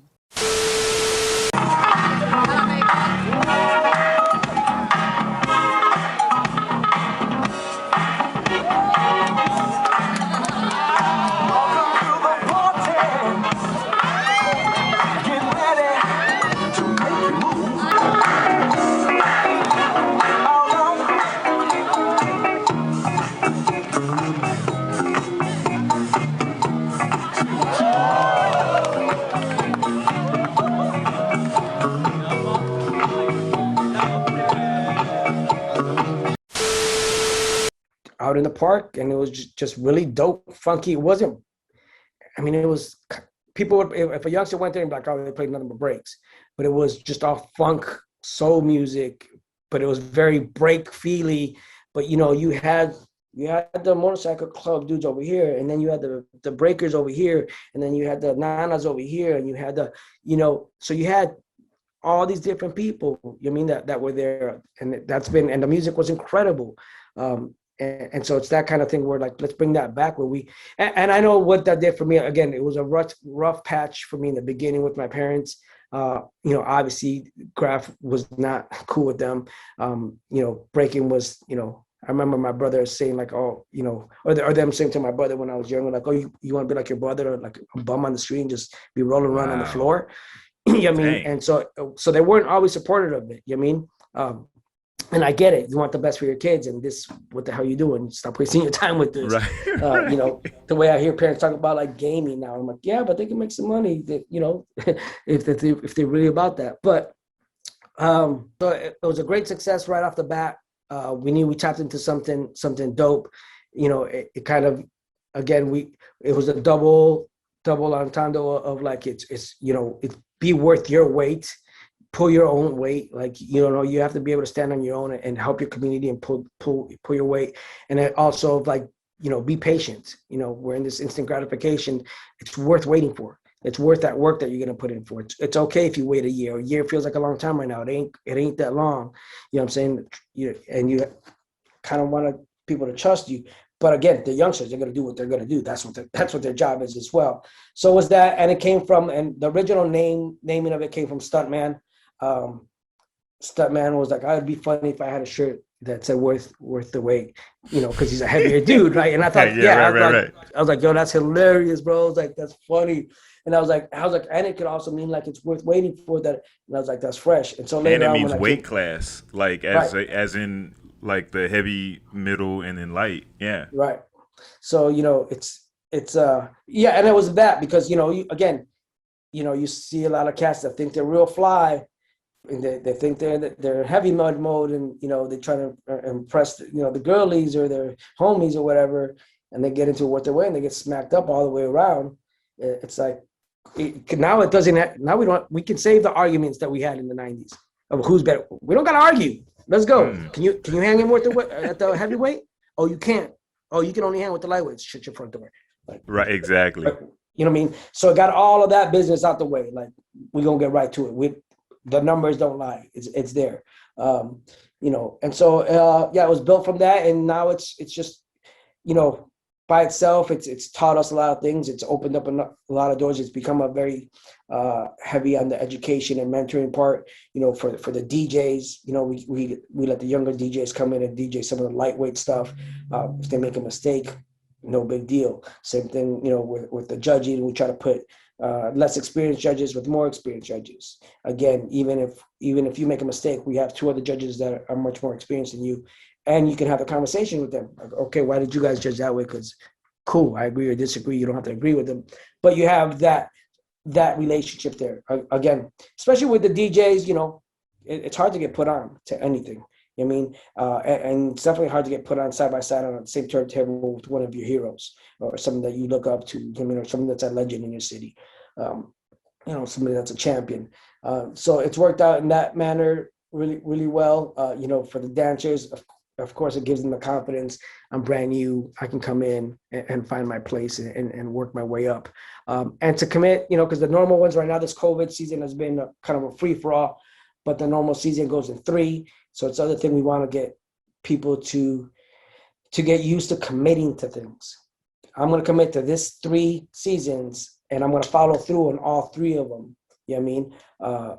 And so it's all those little aspects all in one. And again, it's been really good. And we did it in New Mexico, and again, we want to travel with it and do it. But again, we want to do it in communities that have that need. Like, okay, we need something like this, the structure like this. You know, and again, with the way everything's going, you know, with breaking in the direction that it's headed in, it makes sense because it gives you that build up. Because otherwise, you know, again, you walk into a jam, it could be your first battle ever, and then all of a sudden you battling Victor, and good luck. There's no easy props. He still wants to get his footage, so he's still gonna put it on you. You know what I'm saying? Yeah, that's crazy because I mean, most of us, when we went to our first jam, it didn't matter what our level was. They just threw you in the fire, and like I've said before in a couple interviews, I just was like, you ain't putting me in the fire. I'm gonna be in the crowd. You know, I'm not battling because I'm not battling these crazy cats in this room. I'm gonna go sit down. And I'm gonna get front row though. I bet you that. I bet you I'll be in the front row, see the battle. But yeah, it hurts. It hurts. Yeah, I think that was when I came back to the I had heard about Worth the Wait even though I was, you know, away, but you know, just because I know Johnny, I know you, but I thought it was innovative. You know what I'm saying? It was like because of the 3 levels, because my point of entry doesn't have to be so scary. You know, I can come in and be against like people until I'm ready to move up. Yeah, Battling exactly. is terrifying, and so sorry for plugging over here. It's a terrifying thing, but again, it's super valuable, man. I've sorry, let me get in a good position here. House is over there traveling. There you go. The sun keep moving with me. No doubt. It's once I think of specifically with the city of Phoenix when I interviewed for them. I had like an 8-person panel to interview. Even when I auditioned for the program at ASU, there was people there from all over the world, and they were in the lobby just freaking out, like scared, like so nervous, and or for these interviews. And I was like, y'all scared to sit and talk with 8 people? I'm like I said, I've battled 20 dudes at the same time that wanted to cut my head off. This is easy. Like, I'm good. If I can make it through the pressure of battling like that, so it gives you so much, but yeah, it hurts when you take a whooping. You take a whooping, and sometimes it's hard to bounce back from, but that's what it is. And it's not to take away from the tough love. I still believe 100% in the tough love. I still believe and that's what the Cypher is, right? To me, it's that equalizer of all things. When you want to talk about equity and equality, it's the Cypher, because it don't matter if you're what gender you identify, how old you are, let's get down right here. You step in, it's on. It's on. That's it. You're in that front row. You're game. You don't want to, go to the second and third row and pick over shoulder and hope you don't make nobody mad, because they still won't get you. So it's not to take away. It just we wanted to find another option, another platform, a balance to what was going on. No doubt. And the last thing I want to ask you, and it's kind of like retrospective or whatever. You got to think kind of how you want to be viewed, but when it's time to hang it all up and you out of here, and what I'm saying, you're just like, all right, I'm done with events, I'm done with my time is over. What do you want your legacy to be? Hard to answer, because I can't even imagine that, right? Right. Even though I since COVID, I've definitely slowed down how active I've been in some parts of the game. So it's hard to imagine not being part, because I know one way or another I'm still going to be connected to the community. And when I say that, I mean more like in the role you are now, where you're an everything guy. You're doing events, you're judging events, you'll dance at the event, you'll spray, you'll do a piece at the event. I don't know, time and energy. One of them two things is always going to run out. So when you slow down, you're like, well, I'm not going to throw the jam. I might come spray every once in a while. I might come do a piece every once. When you get to that, and when, what do you want the scene, mostly in our state, because that's where people see the most out of you. Even though I know you're doing things all around the world, but in your home base, what do you want to be remembered as?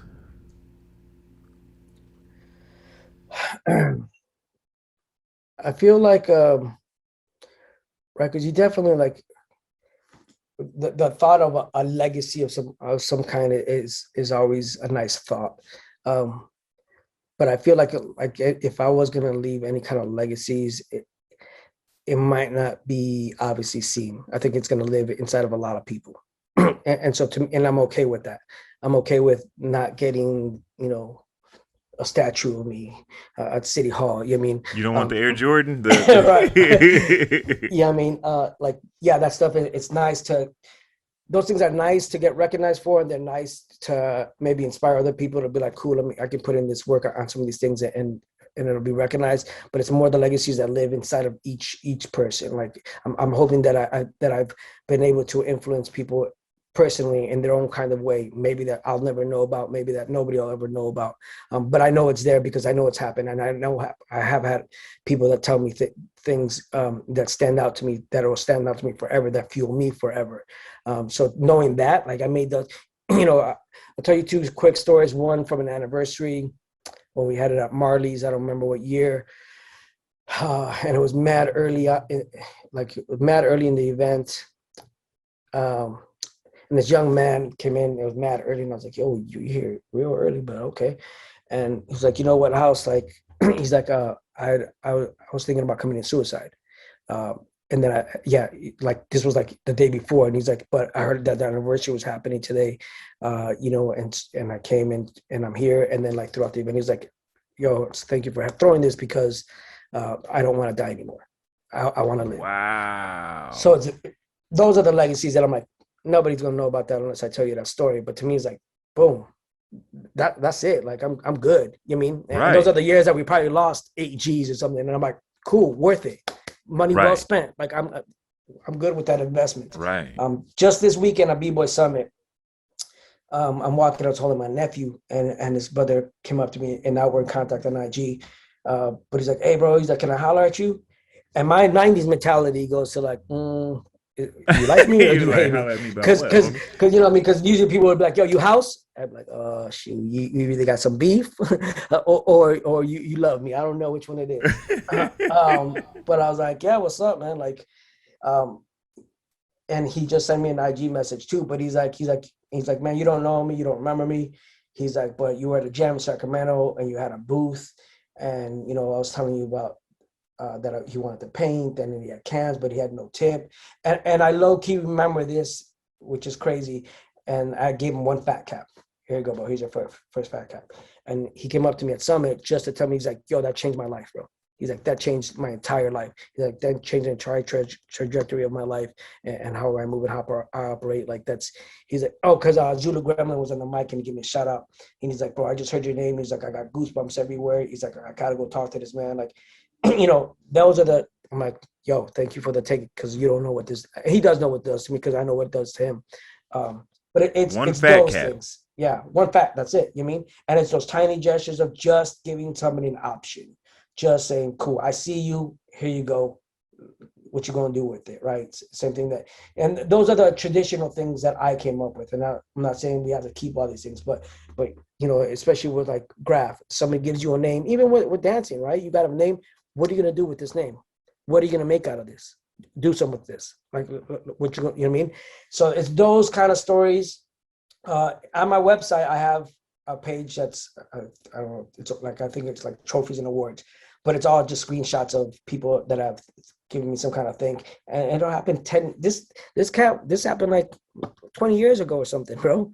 You know what I mean? He was a shorty, you know what I mean? I'm like, yo, the fact that you felt you needed to thank me, like, I know this is genuine, because you didn't need to say nothing to me whatsoever, you know what I mean? So it's those things that I'm like, you know, again, you know, the relationships come and go, they go up and down.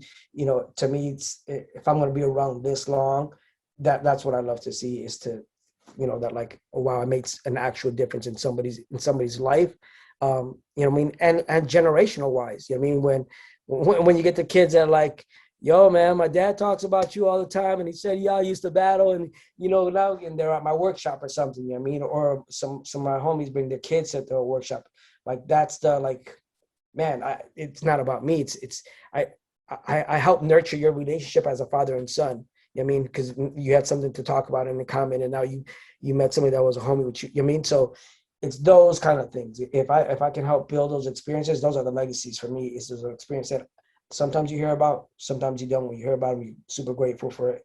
You know, but that, you know, that there's because there's, and that's why I've always tried to go out of my way, even if, you know, some people might take it different. They think you're sucking up to them, or you're a fanboy or whatever. But I've always gone out of my way to tell people, like, hey, brother, respect to you, because you inspired me. You have no idea. But I just want you to let you know, boom, you know, and it's that simple, you know, but our ego gets in the way of that kind of stuff. But anyway, going on with the question.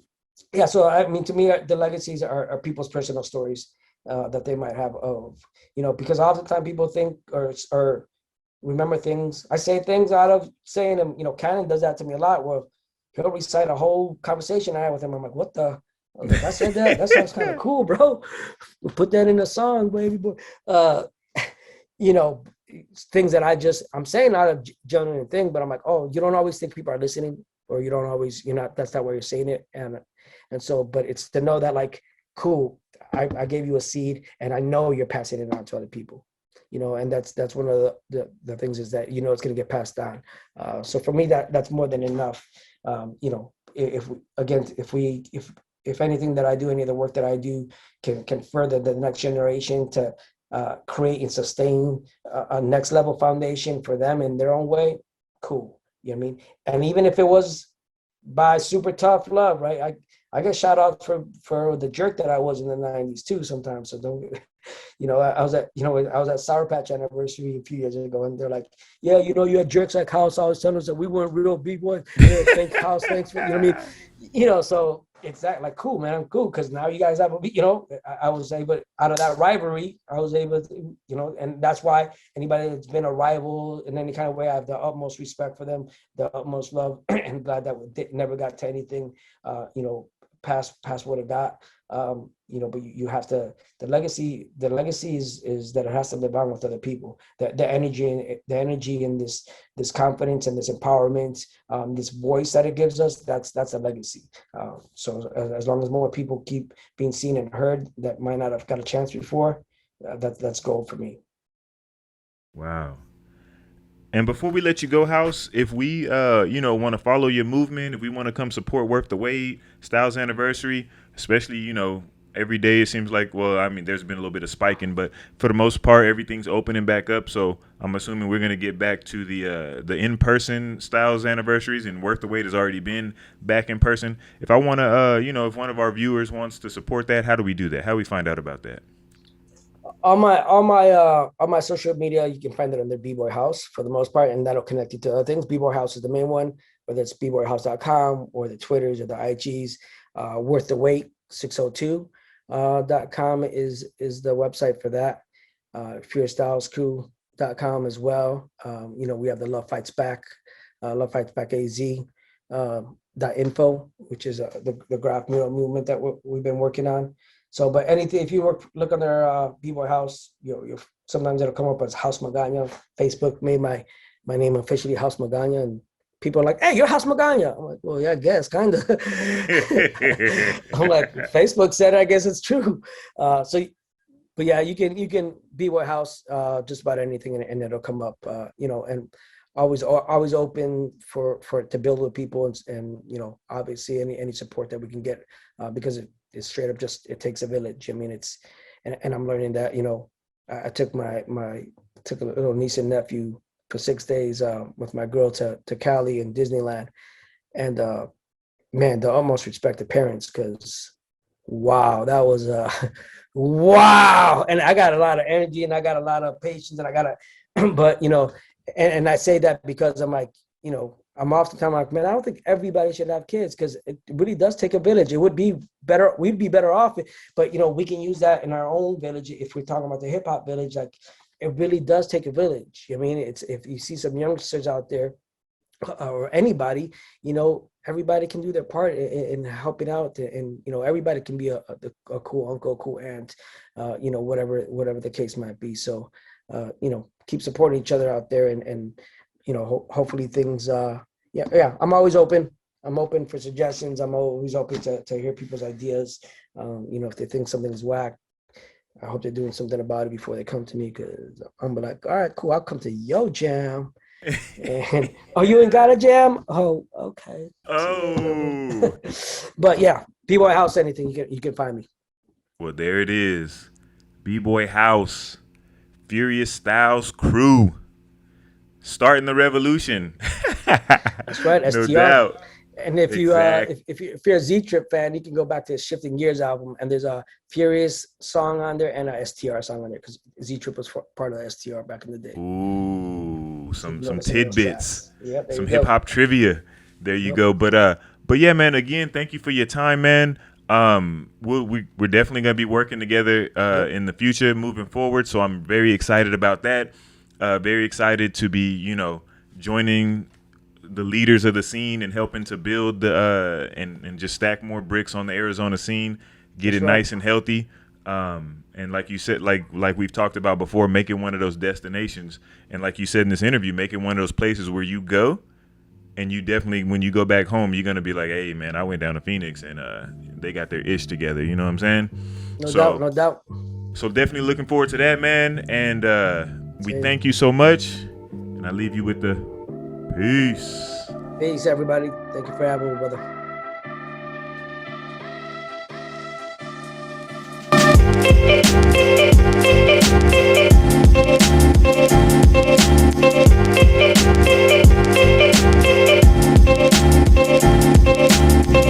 Thank you.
So many people standing by my side, but I've been alone for a long, long time. So many reasons to explain why, but I can't seem to get them out my mind.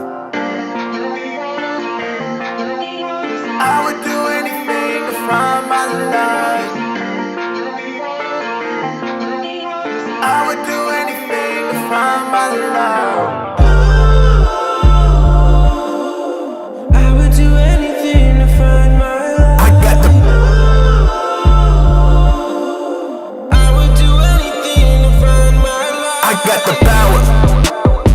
The power to do it better. The power I measure, diamond from pressure. I treasure the pain and the pleasure.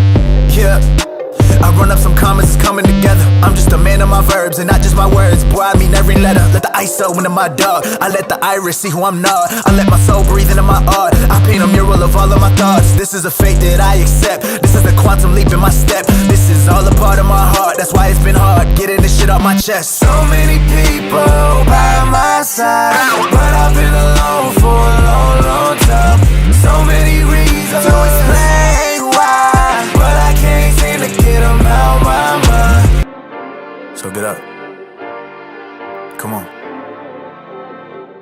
We'll fight together. We can save ourselves. I would do anything to find my life.